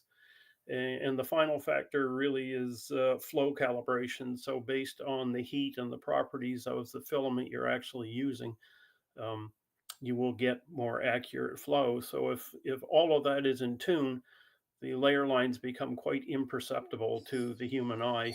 They do exist because it's a layer process, but it would take a significant amount of magnification to actually see it. Okay. So if I do have some layer lines show on a print, is there any way that I can get a better print surface? Can I clean that up some way after the print, or do I have to scrap the model and start again? Well, if you're not too fussy, you can usually repair it. Most folks that typically do see layer lines, they'll sand them, they'll prime them with an automotive filler primer, and then give it a light sanding again before a coat of paint. And usually the layer lines will pretty well disappear at that point. Okay. I'm just going to have a quick look, Steve, make sure I haven't missed too many questions or any of the questions, which I think I've ticked them all off. Definitely. Can you tell us about your layout behind you? Because I've also noticed in the video before that train hasn't moved, but just give us a bit of an overview of the layout. The layout is a small 1920s era short line. It's supposedly set in our local region here. It was a region of the province at one time that was quite known for its mining, called the Shenstone area in New Brunswick. And so I've modeled that very loosely. I'm very much a fan of narrow gauge. This is a narrow gauge theme layout, but it's actually just standard HO gauge. It was before I'd gotten deeply into narrow gauge that I'd started the layout. So, the train probably has moved since the video was shown, but that's typically where I just happen to usually park that train right on the edge of the wharf. So it's probably done some work. As long as it's making a bit of revenue on the layout, that's the main thing. Yeah, we have a passenger that runs about once a month here too. So nice. Steve, thank you for a great clinic on 3D printing. I think I've learnt some stuff that I can use, been a bit of a rookie with 3D prints. Is there a clinic for next in line from you? Advanced 3D printing? What's the next step that we can take on? There's been a request made for some more from me, and I recently gave one to our local club here on the basics in Thingiverse to start doing your own designs. And then another follow-up to that would be actually working with the slicer program to get the best quality prints that you can from your designs. So there may be something coming down the road here. Perfect, Steve. Well, when you're ready, I know a guy that will take just about any clinic possible. And on that note, if anyone's out there watching and they want to give a clinic or join us on NMRAx, you can send an email through to the team at nmrax@nmra.org, and Speed or I will reply from that.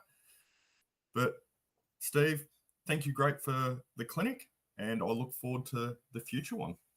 Well, thank you very much for the opportunity. See you all shortly.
Well, thanks Welcome very back, much. everyone.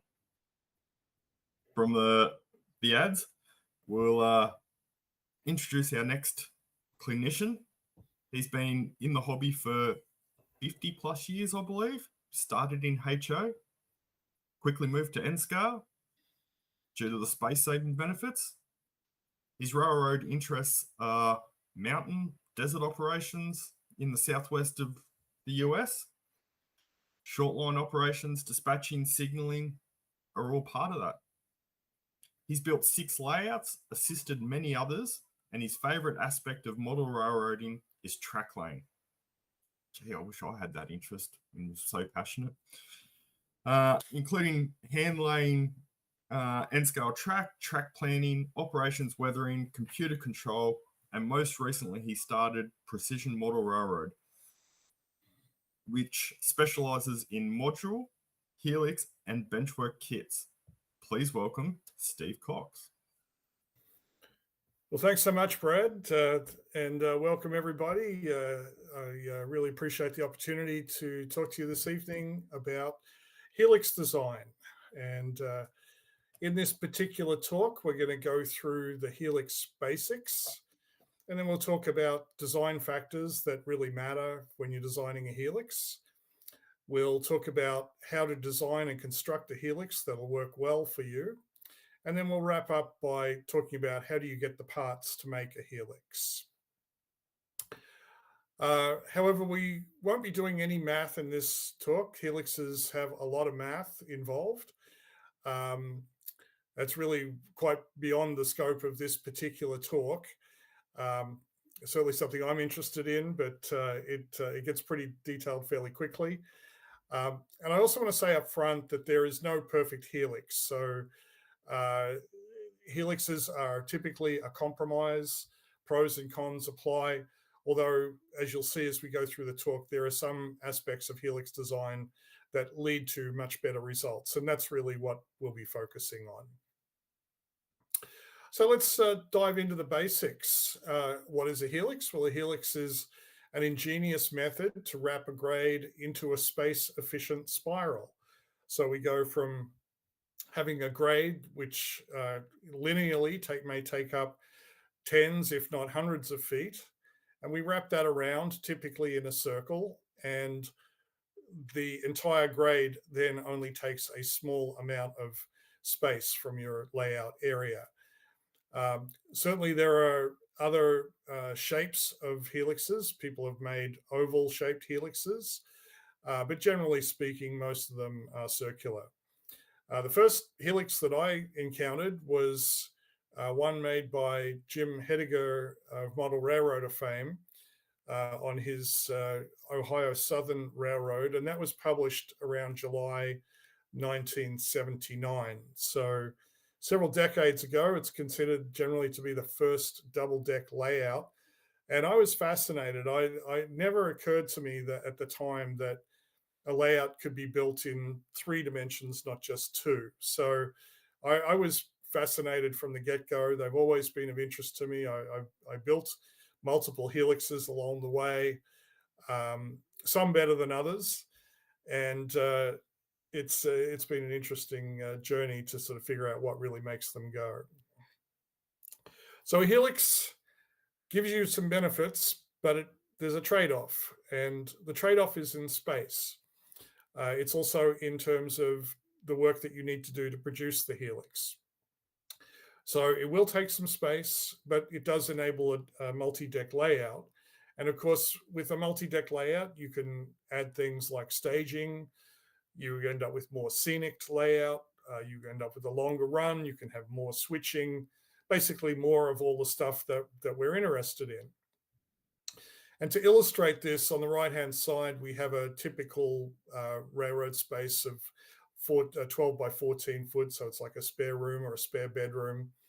And we've got both the N-scale and HO versions of a typical helix, if there is such a thing. Here we've got the N-scale version. It's a 16-inch radius, and that takes up approximately 3 feet by 3 feet. Whereas the HO scale helix is a 26-inch radius, and that takes up closer to 5 feet by 5 feet. Either way, there's still a lot of room left in this space for the layout itself. And so it generally is a pretty good deal. In fact, it's a good deal, especially for smaller spaces where you don't have that much room to begin with. It can dramatically increase the amount of railroading that you can do in a given area. So let's talk about helix types. Typically, there are different ways to construct a helix. There are different methods for making the grade wrap around as we want it to. And I'll quickly run through those different types of helix. The first is, and probably the most common, is a spacer block helix. In a spacer block helix, the layers of the helix are separated by little blocks called spacers. In fact, a good example of a spacer block helix is what you see behind Speed. Here's a very nice example of a spacer block helix. And next time you see it, you can see each of the little blocks. Threaded rod is another very common method for making a helix. In the threaded rod version, there are multiple rods spaced around the helix. And then to build it, you have to thread either supports or the actual deck itself onto those threaded rods and then spin washers and nuts down to the appropriate height. And that's how you get your spacing. There are also helixes made with kind of a bent structure. And the bent is a little bit like a trestle bent, where it's this kind of extended H shape where it's vertical supports with horizontal supports attached between them. And then typically segments of roadbed are put in between the supports to support the sub-roadbed. And then there's also the tiered helix. Tiered helixes are less common. Some people like them because it means that you can have a much lower grade. In a tiered helix, and we're looking kind of in a profile view here into the track, as each spiral comes around, it spreads out and doesn't need to be high enough to clear the previous deck. You can end up with a much lower grade this way, but the trade-off there is that you end up taking more horizontal space. And of course, there are other methods as well. There are many, many different ways. And ultimately, what we're trying to do is to get all the decks of the helix at the correct height, and lots of different ways to support them. Okay, so what's the problem? Well, helixes are complex. And many people, I've spoken to actually a lot of people since we started the company about helix design, but even before that, people will willingly let you know they're a bit intimidated by making a helix, and oftentimes would prefer to do it with somebody else involved. And it's actually very easy to make a bad helix. It requires a little bit of patience. It requires a little bit of planning. Very few end up as bad as the one in the picture, but they don't have to be this bad to be problematic. And I've lost count of the number of people that have told me, you know, we built a helix, but we always have problems with trains going in, especially with steam locomotives. And we have some, uncoupling incidents, or there's traction, that we lose traction as the train passes through into the helix. These are avoidable problems, but once the helix is built, they tend to be fairly difficult to fix. So people know about this. They know that, sometimes it doesn't work out as you want. So they're a little bit intimidated. Nobody wants to go to the trouble of making a helix and then having problems with it. So what can we do? Well, let's go through the different design factors that matter. And basically, if you get these things right, you'll end up with a good helix that operates well. So let's go through them one by one, and then we'll talk in more detail about designing and constructing a helix that takes into account those factors. So let's first look at track geometry. The fundamental aspect of a helix is that it is a grade. What's interesting about grade is it's actually scale independent. A 1.5% grade on the prototype is exactly the same as a 1.5% grade on any scale layout. It's just rise over run. doesn't have any units, and it's all the same for prototype and model alike. We typically prefer to have a lower grade. A lower grade means an easier climb, but it also means you'll have a longer run in the Helix. Whereas a higher grade tends to be harder to climb, does yield a shorter run. So there's a trade-off. Typically, you want to be choosing a grade that's somewhere between about 1.75%, 1.75%, and 3%. If you're lower than 1.75, it'll work just fine, but you tend to need a very large radius. And it's going to be a very long Helix. It'll take a long time to transit from bottom to top. And anything above 3%, you're typically going to run into operational problems. That's not a hard and fast rule, but generally speaking, we like to avoid 3% grades and greater if we can. Let's talk about radius. So radius is just like any other curved track on your layout. But when there's a grade involved, a lower radius typically means that it's going to be a harder climb, that it will typically be a shorter run, all things being equal. Whereas if you increase the radius, you end up with a much broader Helix, and it's an easier climb and a longer run as a consequence. In general, N-scale helixes range from about 12-inch radius up to about 20, and HO scale helixes typically range from around 24 inches up to 36. On the minimum ends, you're typically looking at minimum radius. You can't go too much narrower than that. You start having equipment problems. And you really only need it to be as broad as gets you a reasonable grade. Any more than that, and you're just really wasting space. And lastly, as far as geometry is concerned, the vertical rise is obviously the other important factor. Now, this depends on your plan. It depends on how high you're trying to get the track to go up. It tends to be scale independent. If you've got a double deck layout, those decks are typically spaced according to viewing angles, not according to scale. And a typical deck separation is 12 to 15 inches. But of course, there are instances where you need a Helix to go up 6 inches or even higher, 18, 20, 24 inches. It's just a matter of how many turns are in your Helix to get either a greater vertical rise or a shorter one. I think the key thing to remember here is that only some combinations of radius, grade, and vertical rise actually have a mathematical result. So just because I pick radius and grade doesn't mean I can get to exactly 14 inches of vertical rise. We'll talk about that a bit more in a minute. All right, let's move on to clearances, both vertical clearances and horizontal. So first, the vertical. Simplest thing here to do is use NMRA clearances, and minimum vertical clearances for N-scale and HO. And by vertical clearance, we're talking about the distance from the railhead up to the nearest obstacle, which would be the deck above. And this is the minimum where you're just touching the deck above.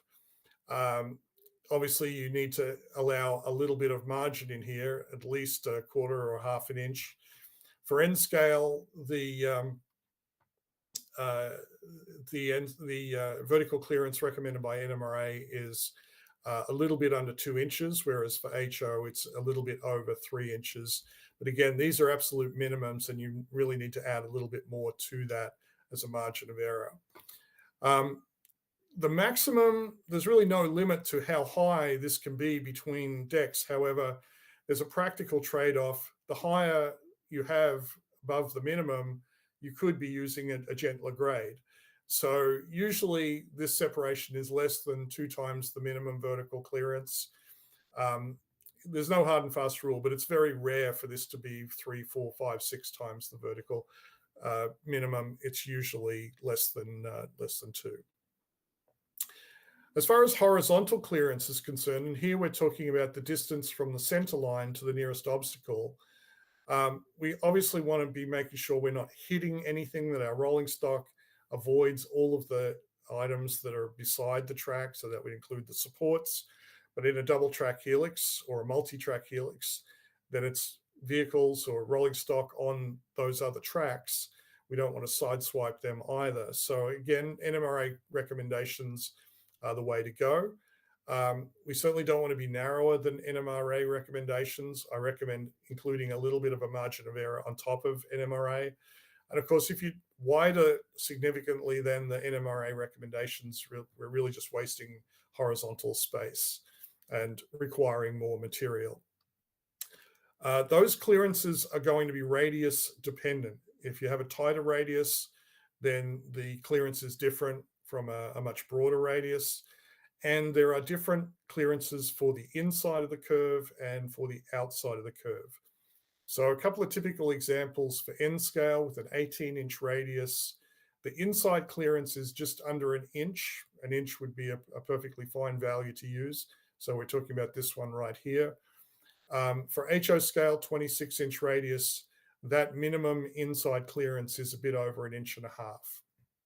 And again, you would want to use something a little bit larger, maybe 1.75 inches. And it also depends on the equipment that you run, but we certainly don't want to be smaller than NMRA recommendations. The next design factor that really is very pivotal in terms of how your Helix is going to run is the track itself. And really what we're looking for is that the track is even along the entire length of the Helix deck. So that means that the radius doesn't vary, and that means the grade doesn't vary. If you get those two things right, from the train's perspective, it's experiencing the same thing all the way up the Helix. I would add that wiring generally is important for model railroads, especially DCC wiring. So those rules apply no differently on a Helix. You really need to have good power feed.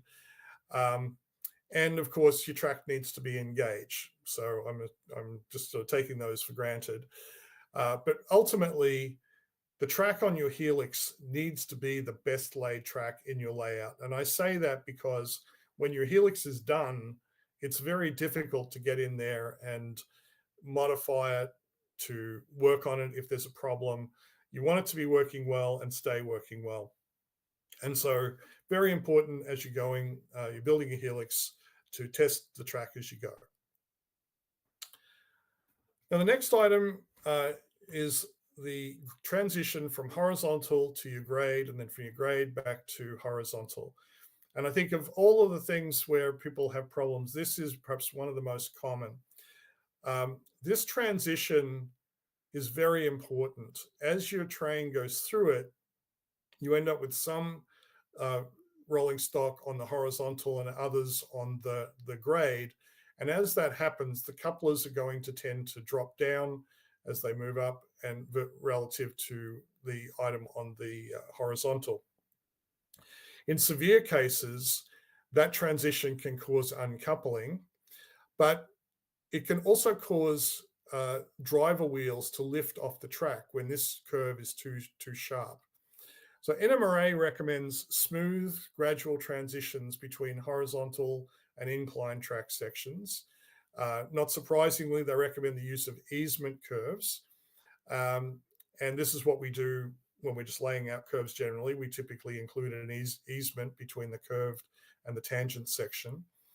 But we're trying to avoid changes that are abrupt between the grade and the horizontal. Okay, so what does that all mean in practical terms?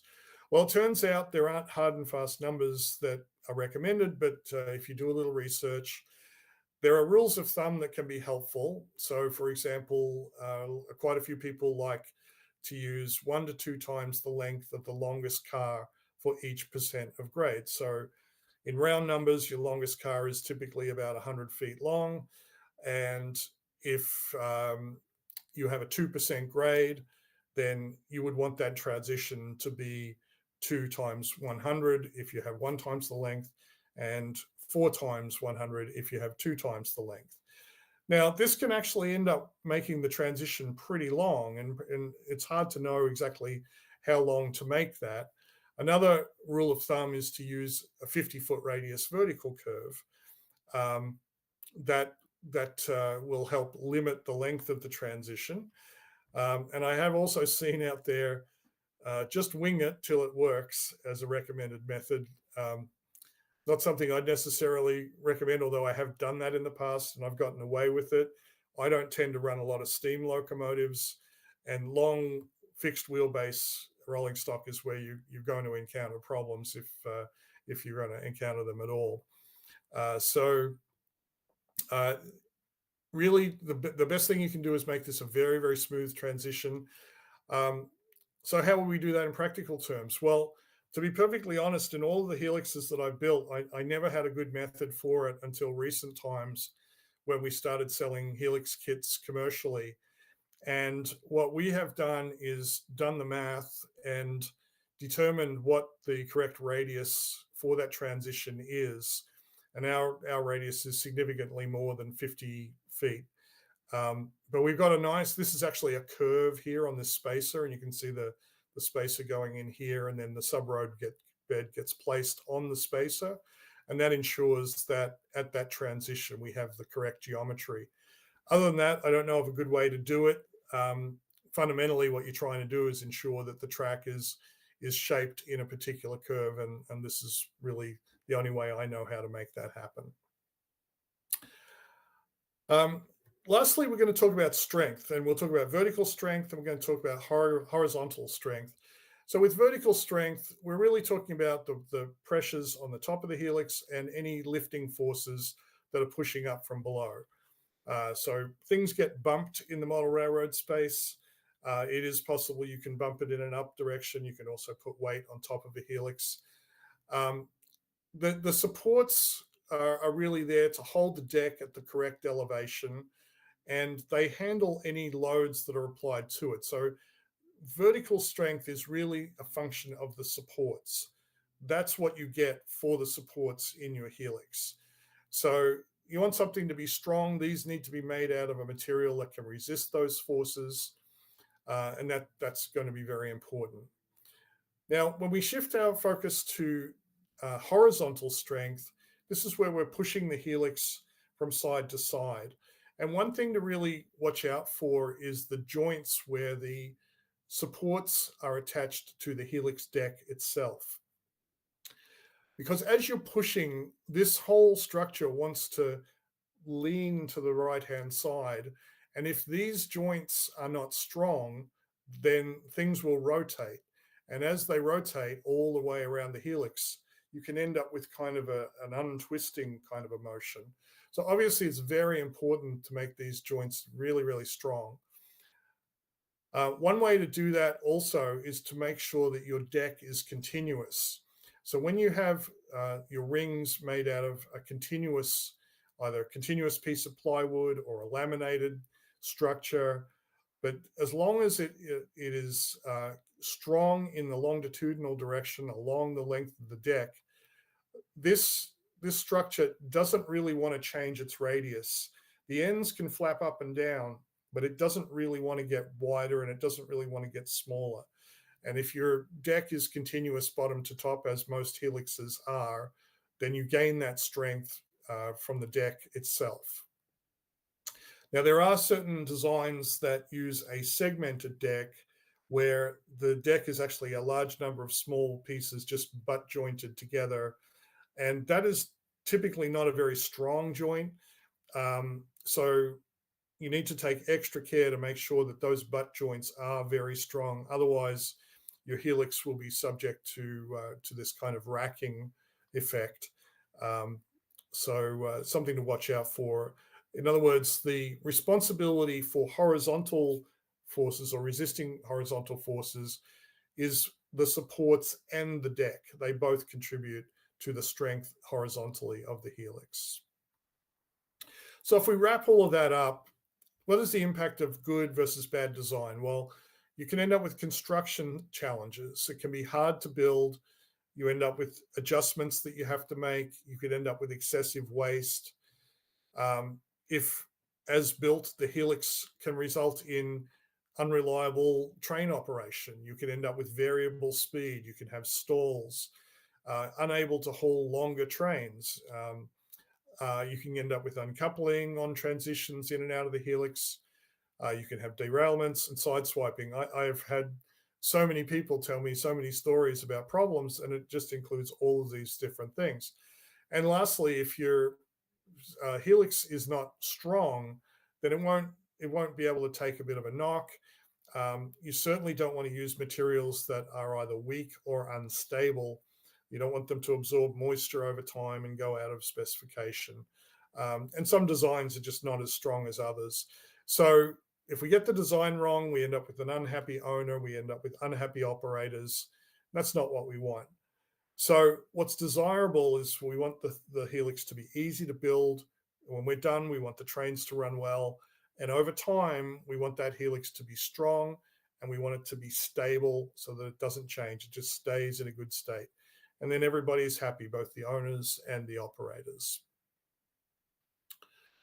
Okay, so let's look at what could go wrong. Well, as I mentioned earlier, a lot of times these numbers that we choose for radius and grade, vertical rise, they could be out of range. We could be trying to build something that actually can't be built. Transitions can be too sharp, as we talked about. Clearances can be too tight. We're not all math experts, and we can easily be applying the wrong formula. We can take the wrong value out of the lookup table. I've certainly been guilty of that in the past. And we can just make just algebraic errors. And so it's really important that we do our research when we're designing a helix. I also highly recommend prototyping. So for example, if you're planning a 2.2% helix, mock that up as best you can, even just as a linear grade, and make sure that you can haul your longest train up that grade. Get a 2x4 and then lift one end of it with some blocks and make sure that the grade is as you want for your helix. And just make sure that you can, in fact, haul it up that grade. Not struggling, not just making it. You need to be comfortably able to climb that grade. Double check your math. Maybe ask somebody else to check your math as well. And certainly if you find any errors, they obviously have to be cleared up at the time, because you won't be able to rectify them once the helix is built. So what about construction? What can go wrong there? Well,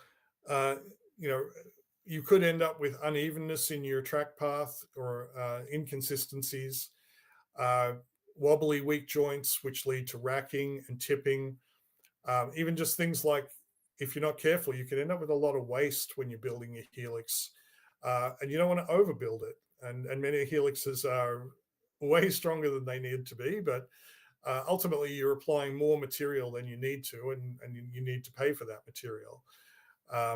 When you make your own helix, at some point you'll have to decide, well, how am I going to cut my parts out of a sheet of plywood? And you have a choice. Do I use larger pieces, which mean fewer joints in the deck, but that also means that you'll end up with more waste? Whereas if I use smaller pieces, I can fit more in, but I now have a lot more joins that I have to make sure are even and solid. And so these are the trade-offs that you need to work through. So take time laying out your parts. Maybe make cardboard templates and just experiment with that. Laying out parts is a bit of an art, and it's a bit of kind of a free-form jigsaw puzzle. When you get to the point of cutting your parts, make sure they're cut out very carefully. Sand them smooth. Make sure you sand your track parts smooth. Ultimately, we want to have a really, really smooth grade and smooth radius that our trains are going to climb. All right, so let's take what we've talked about so far and apply that to designing and constructing a helix that works well. What will we try and produce? So the first thing is we got to decide what kind of design we're going to use, what type we're going to make. Is it going to be spacer block? Is it going to be threaded rod? Is it going to be one of the other types? And so you need to look at each of those designs and decide, okay, well, can I produce the parts for that? Will it be easy or difficult to construct? And how strong will it be when it's done? Now, I'm very, very much in favor of spacer block helixes. So I'll be talking about spacer block helixes, but the things that I'm talking about generally apply to any type of helix that you might want to make. But I encourage you to focus on spacer block. I think it'll lead to the best results. So you need to decide on your track geometry, and a lot of times that simply comes from your track plan. But maybe you have the opportunity to adjust both the radius and the grade, or even the vertical rise, and that will be helpful. It'll help get you to a good result on your helix. We're going to take a quick look at a couple of examples here of choosing radius and grade and vertical rise. Now, on our website at precisionmodelrailroad.com, we have a helix selector, which you can, whether you're buying a helix or not, it can be useful for determining what helix will work in your particular situation. So this is our N-scale helix selector, listing all of the vertical rises. And by the way, the height will change, the exit height will change as you move around the top loop of your helix. So we also accommodate for that by choosing, well, what is the exit angle? And this is very common, about a 5/8 of a turn, where we're doing a turn back as a result of our track plan, sort of starting at maybe the front of the layout and then ending up back at the front of the layout. So here we're looking to go up 12 inches on our N scale. So if we click on that, we come to the next table, which shows all of the vertical rises. Now we're interested in finding something 17.5 and 2.2%. So that would be these particular helixes here. Each one of these represents an actual solution. You notice that there are a number of empty cells, and there's no helix solution that will be 17 inches and gets you to 13 3/4 inches of vertical rise with a 5/8 of a turn at the top. So not everything works out mathematically. We're interested in 7.5, 2.2%. So if we can squib a little bit here and maybe increase our vertical rise slightly, maybe that's possible with our plan. That gives us a couple of choices, and we're going to end up taking this particular one here, which is slightly more in the grade, but under the circumstances, that's the one that actually works. Now, if we happen to be, and I should again emphasize, only some combinations of radius, grade, and vertical rise have a solution. Now, if we happen to be doing HO scale radius, HO scale helix, 27-inch radius, 2.5%, 12-inch rise. Again, at our helix selector for HO, it's organized slightly differently. You can see all the different sort of helix geometries here based on your track plan. So we're going to be looking again in this 5/8 of a turn area. 12 inches, these are the vertical rises that are of interest to us. This is pretty close at 11.9. And so over here, these are the combinations of radius and grade that will get us to 12 inches of rise. And we're going to settle on this one here in this particular example. It's a slightly larger radius. Hopefully we have room for that. And it's a slightly higher grade of 2.6 versus 2.5. But it's just an example of how it's all a bit of a trade-off. Now, possibly if we could increase that vertical rise, some of these combinations over here might be more suitable. But again, it depends on your space. It depends on your track plan and what you're able to do. We want to choose good materials. They need to be strong. They need to be stable. Ideally, they need to be lightweight. And these are the sort of choices that we have as model railroaders. The most common material used is plywood. Ideally, you want to use Baltic birch if you can get a hold of it. It's hard to get in the United States, I understand. It's strong, it's stable, and relative to its strength, it's very lightweight. There's also dimensional lumber. So things like MDF, now they tend to be strong, but they're also heavy. And depending on who you speak to, some people will have a concern about MDF absorbing moisture over time. I've built a helix out of MDF. It was built like a tank. I don't think I would want to build it out of thinner MDF, but it's certainly a consideration. And some areas are more subject to humidity than others. And lastly, there are things like foam and foam core and fiberboard. These are very lightweight materials, but they tend to lack durability, and they're not going to hold the geometry the way we really want it to. So I would recommend against those sorts of materials in building a helix. You've got to put your helix onto something. So the base is going to be really important.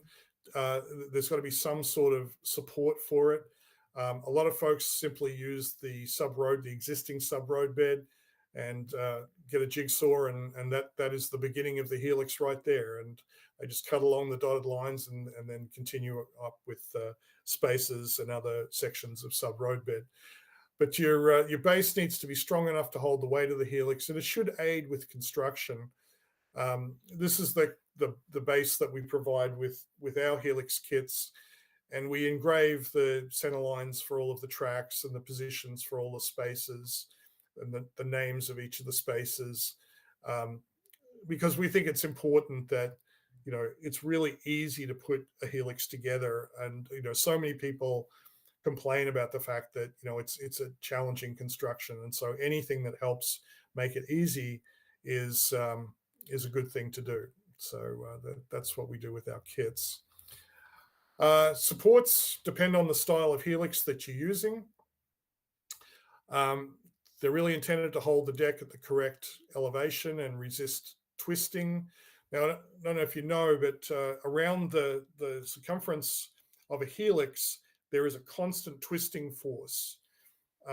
It's in the upgrade direction, the deck is sort of twisting toward the outside, and the supports need to resist that twisting. The thicker material you use for your deck, the more twisting there is to be resisted. I strongly recommend, again, using spacer block for your helix. It's probably the most common method out there. It doesn't have the laborious problem of getting nuts threaded to the right position, and it really is a very simple method for supporting your deck. It's precise, it's easy to make, it's simple to assemble. It resists racking because instead of being attached to just a single point, we have this entire surface at every single spacer, and this whole thing just does not want to untwist. It's a very stable method for producing a helix. It also minimizes your helix footprint, so there are no sections hanging outboard of your helix. For example, with the threaded rod, there is typically a little section that comes out to receive the threaded rod. There's no adjustment required. There's no measurement. And I think one of the key things about spacer block method is your top deck always looks like this top deck right here. There's no encumbrances. Whereas if you use threaded rod, or if you use the bent method, those full height supports are there right from the beginning. And when you're working on these lower levels with all of these threaded rods sticking up, it can really interfere with your ability to make sure that the track is perfectly circular, and it just gets in the way. So again, rah-rah spacer blocks. All right, the deck should be, it supports the track. It should be flat, it should be smooth, it should be thin. There are really two types: continuous deck, which is what you get when you cut out of plywood and then securely join those pieces of plywood deck. In our case, we have a laminated design, so we also end up with a continuous deck from bottom to top. I tend to shy away from segmented deck designs. I think that you really have to do a lot of work to make sure that all of these joints resist those racking forces. So a continuous deck is definitely desirable. All right, let's talk now about construction. So we want to make this helix without careful measurement, without fine adjustments, without hard work, without concentration.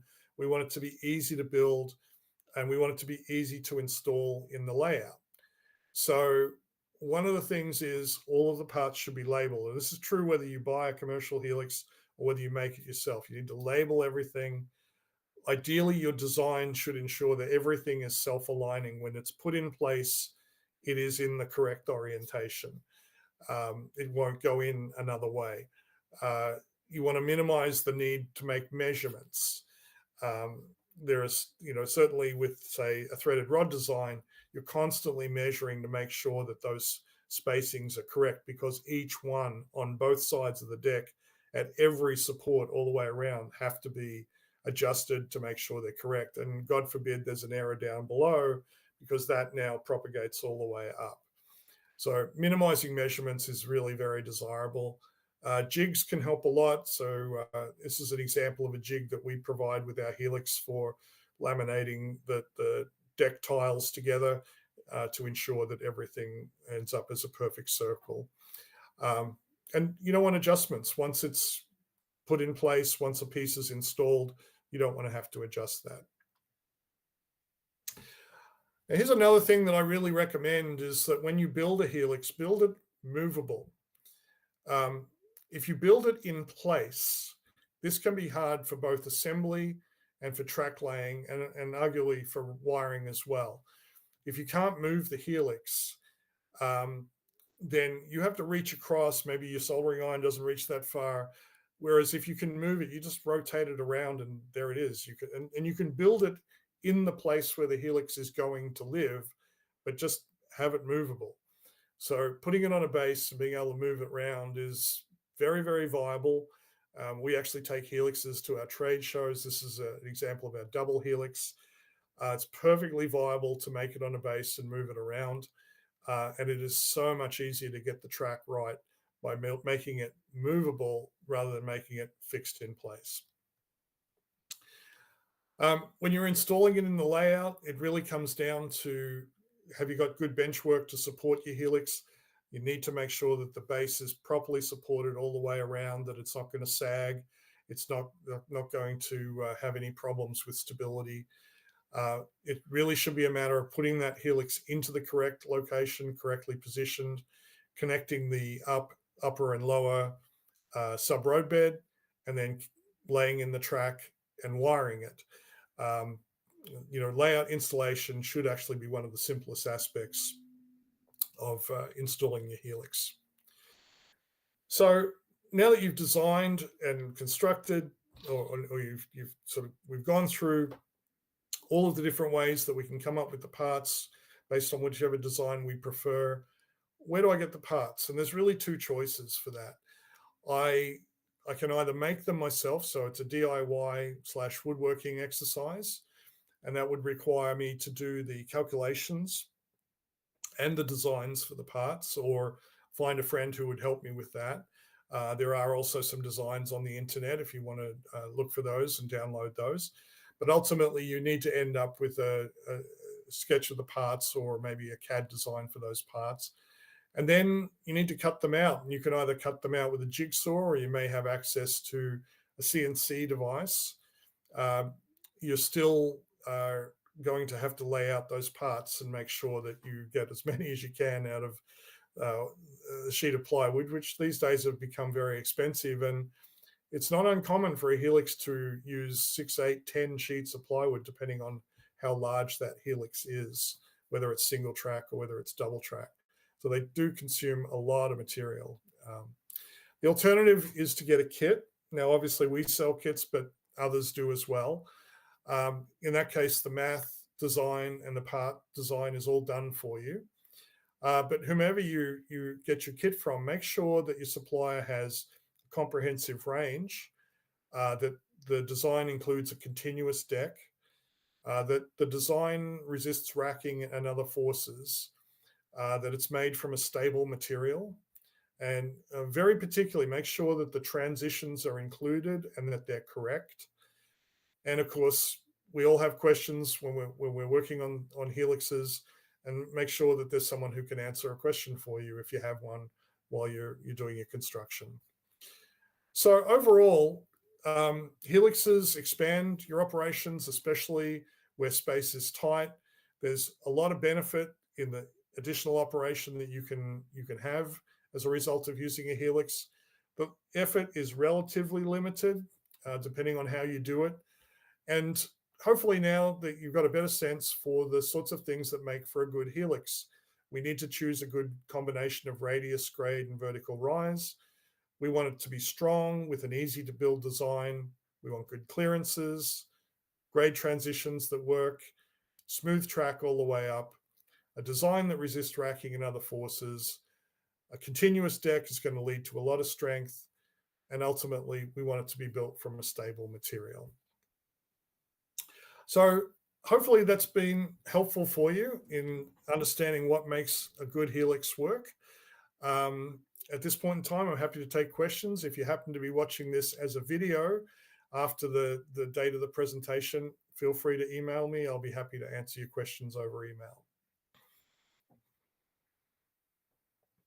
Perfect, Stephen. We'll ask a few questions that came in through the clinic.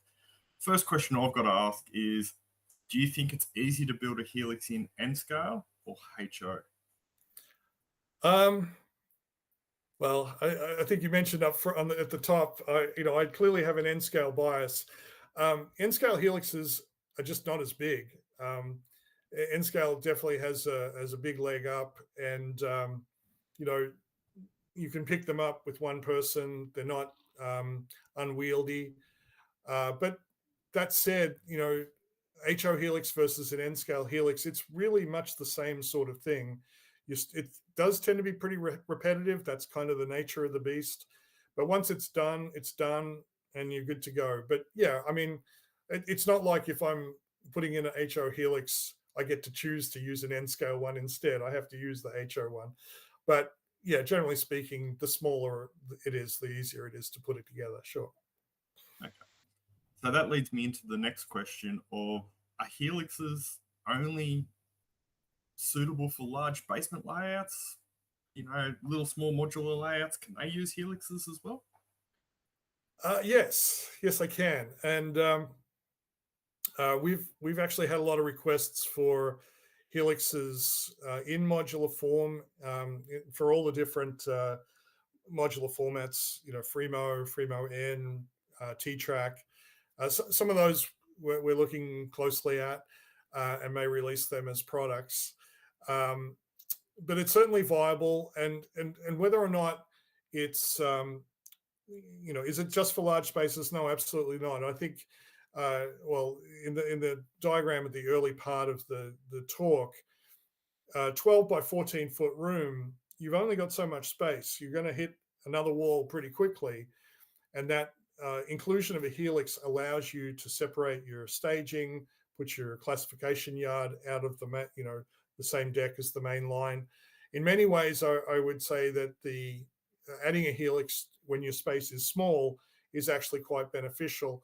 I've built sectional layouts in the past, including one I built with a friend before moving to North America, and we built.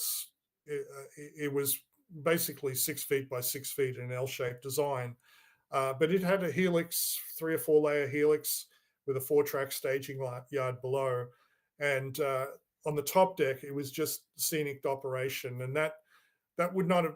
We would not have had any room for any kind of staging if we just built a single deck in that space.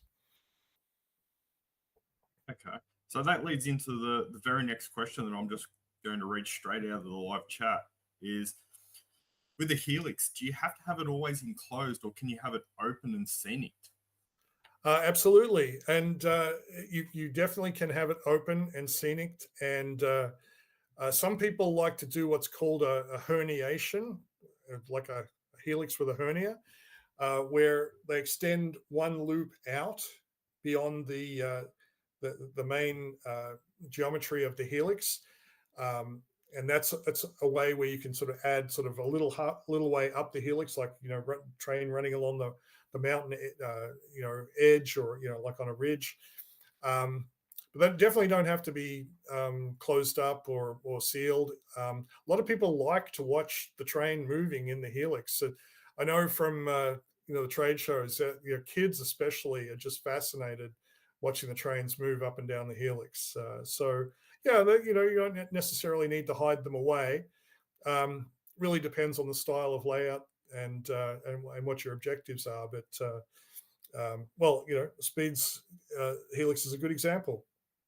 If you're in that particular space, it's there for you to see and enjoy throughout the whole session.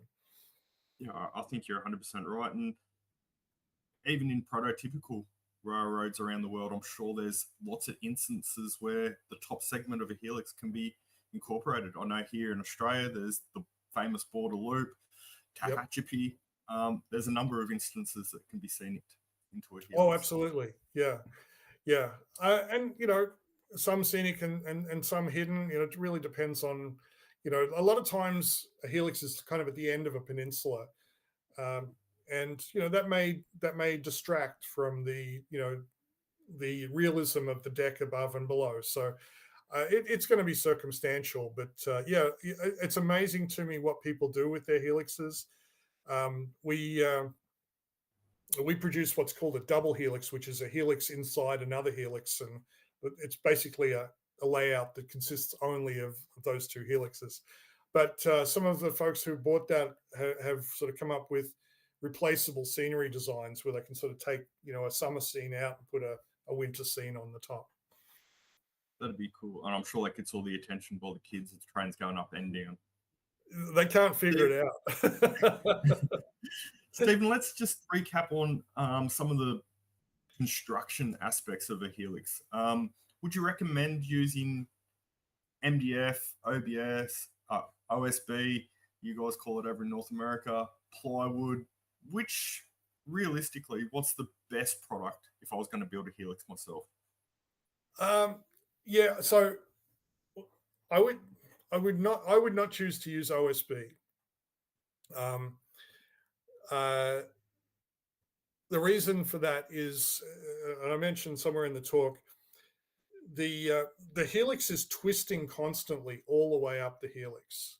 Like if you make a ring out of plywood, and if you lift one end, it's on the other side, you're twisting that deck, right? So it's always going through that twist.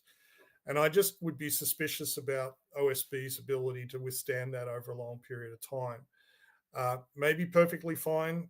I may be worrying unnecessarily, but I just don't want to come in one day and see that the deck has split and, now what am I going to do about that? Most good quality plywoods work out very well.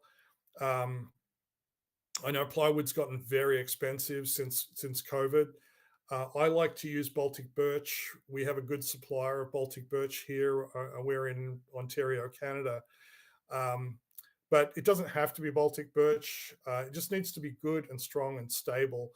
MDF, I think the real question around MDF is how thin do you want to make your deck? Like if you use, so the Helix that I made out of MDF, I'm pretty sure we used 1/2-inch MDF.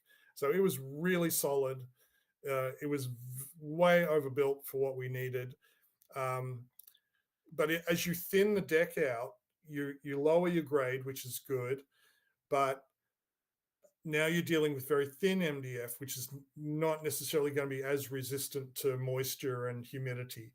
So I would be cautious using MDF. I mean, if you live in a dry environment, or if your layout space tends to be dry because of your air conditioning system, then fine, you probably will be fine. But if you're in a shed out the back and you've got a exposure to the outside air on a regular basis, and you do experience humidity in the region where you live, I would be cautious about that. I mean, painting it may help, painting the deck, you seal it up. But I tend to, I like to go with what I know works, and I don't want to be taking chances with the Helix because, it's usually between one important part of the layout and another. And I just don't want to think about it. I want to know that it works every time. And that's how I like to think about Helixes. So that leads me into the next question is, do you recommend painting the Helix before you put track down or as you build it? Okay. So, well, as I mentioned, if you've got a lot of humid conditions, then sure, that will help. I mean, that will help generally with your bench work. If you don't want unwanted dimensional changes, then absolutely seal your bench work, totally legitimate. That said, I would not paint under where you put your track. So mask that off. Then you can come back in and put your cork and glue that down, get a good strong bond between the cork and your sub road bed. So that would be my only caveat. If you're going to paint, then just mask off where you want the sub road bed to go. You don't want to be bonding that to paint. You want to bond that to wood. That makes sense. So as we go down the construction path, let's deep dive into some of the design aspects with that. So Helix, multiple layers, general sort of construction methods with risers, super elevation. Does that start to play an impact on smaller helixes against broader helix? Do you incorporate that in? So I would tend to use super elevation on the scenic portion of my layout because it looks so cool, especially with tall equipment. If you run double stacks or NMRAx, or even very tall passenger equipment, it looks fantastic. But it's used in the prototype to reduce rail wear, but it's only cosmetic in model railroad settings. So if anything, you're potentially going to increase the likelihood of stringlining a train in your helix by doing super elevation. So it's not really necessary. There's plenty of work in building a helix without adding super elevation to that list. So you don't really need to do it. Although if your top loop is scenic, obviously you want to add it there. But it's a funny geometry with that twist. It's not that the deck is not actually, it's actually canting outward slightly, or it wants to. So even if you did put super elevation in, you may actually really just be sort of bringing it back into sort of a vertical stand anyway. Back into vertical stand. Yep. Yeah, but it's not necessary. I mean, life's too short. Just put it on the top deck and you'll be good. Just get your layers perfect. Yeah. The last question on the design aspect and construction is, I've cut out my helix out of 3/4 plywood, say, for example. I've got my baseboard down as a solid. How would you recommend making those transitions from my baseboard to my first 3/4 inch plywood deck in the helix? Yeah, this is a really difficult question, and I think it's where a lot of helixes that have problems have problems. So you can kind of do it empirically. I mean, if you're able to get access to like a computer design software, I mean, you could maybe do this in Illustrator or something like that. But what you're looking for is a very high radius curve, at least 50 feet. Ours is much larger than that. That, if you can print that out, you can potentially cut it out, maybe print it out on some card stock so it's a little bit stiffer. But that potentially can give you a way to measure how that 3/4 inch plywood is laying on your base leading into the grade. And then you may have points where it's a little high, so you'll have to sort of put some spaces under there or put a screw into it to pull it down a little bit. If you can at least sort of measure it against something, you've got a better shot. I never found a way to do this until I started producing the laser cut kits. So I just don't know of any other way to do it. You're trying to match a curve that is hard to produce. So the best thing you can do is produce that curve and then measure what you've got against that. That would be my recommendation. I know it's not a great answer.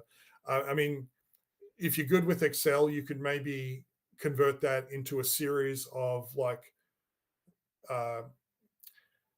heights that you need to have at certain points along your transition, and use something thin like shim stock to put it at the correct position. But yeah, I mean, I was really hoping that there would be like an NMRA table that just said, here it is, just use these heights. But in thinking about it, I mean, we have thousands of different combinations of helixes, and you just, to do like our system generates it automatically, but to publish that as a table would almost be impossible. Yeah, understand. So, Stephen, great clinic. Second last question though. Yep, sure. How many Helix requests have you had for a Helix that you could sit inside of, and how many Helixes do you know that someone actually sits inside of? Just asking for the audience, that's all. Well, mostly, people want a Helix to get a train from, one place to another. Certainly, I mean, I've even designed layouts like this myself, where the Helix is big enough to sit in because the entire layout space is taken up by the layout, and yet you still need somewhere for the dispatcher to sit. And so you want a layout that has a Helix that, is at least 4 feet wide. Another thing is, and this is really more of a factor if you're building the Helix in place, if you can stand inside it, that's one way to mitigate the problems of not being able to move the Helix. And for a very small end scale Helix, I mean, I'm not as slim as I used to be, like many of my model railroading colleagues. And so designing it to be a little bit larger means you can get in there. But like, again, with our Helixes, you can move them around, so it doesn't really matter. But if you're building it in place, I think design it so that you can stand in it, because you're going to want to lay that track really well at the back next to the wall. And to do that, you'll have to stand inside the Helix. That makes sense. So speed's just the unique one, I guess. Stephen, one last question for everyone watching that wants to look at the Helix or purchase a Helix. What's that website again that of your company? Oh, yeah, it's actually, it's www.precisionmodelrailroad.com. And you can email us at info@precisionmodelrailroad.com. We're happy to answer questions. We know that people have a lot of questions about Helixes. So at any stage, if you're wondering, we'll look at your plan. We'll give you some feedback. So yeah, if anybody's interested, we're happy to help them. Ultimately, what we want is for people to not have any of the problems that, I've been talking about. We want you to be able to build a really nice Helix, build it, install it, and enjoy it. That's what it's all about. What the hobby's all about. Stephen, thank you very much for a great clinic. It gave me some insight to building a Helix. And I might try to have a look at the website and see what I can pull from that. Everyone, this is our April show now in May. We're away for May. Some of us have to travel for business. So we're back on the 28th of June, 1 month prior to the convention up in Novi. And I'm sure Speed and I will see everyone then. And thank you again, Stephen, for the show. Thank you very much. Appreciate the opportunity. See you all later.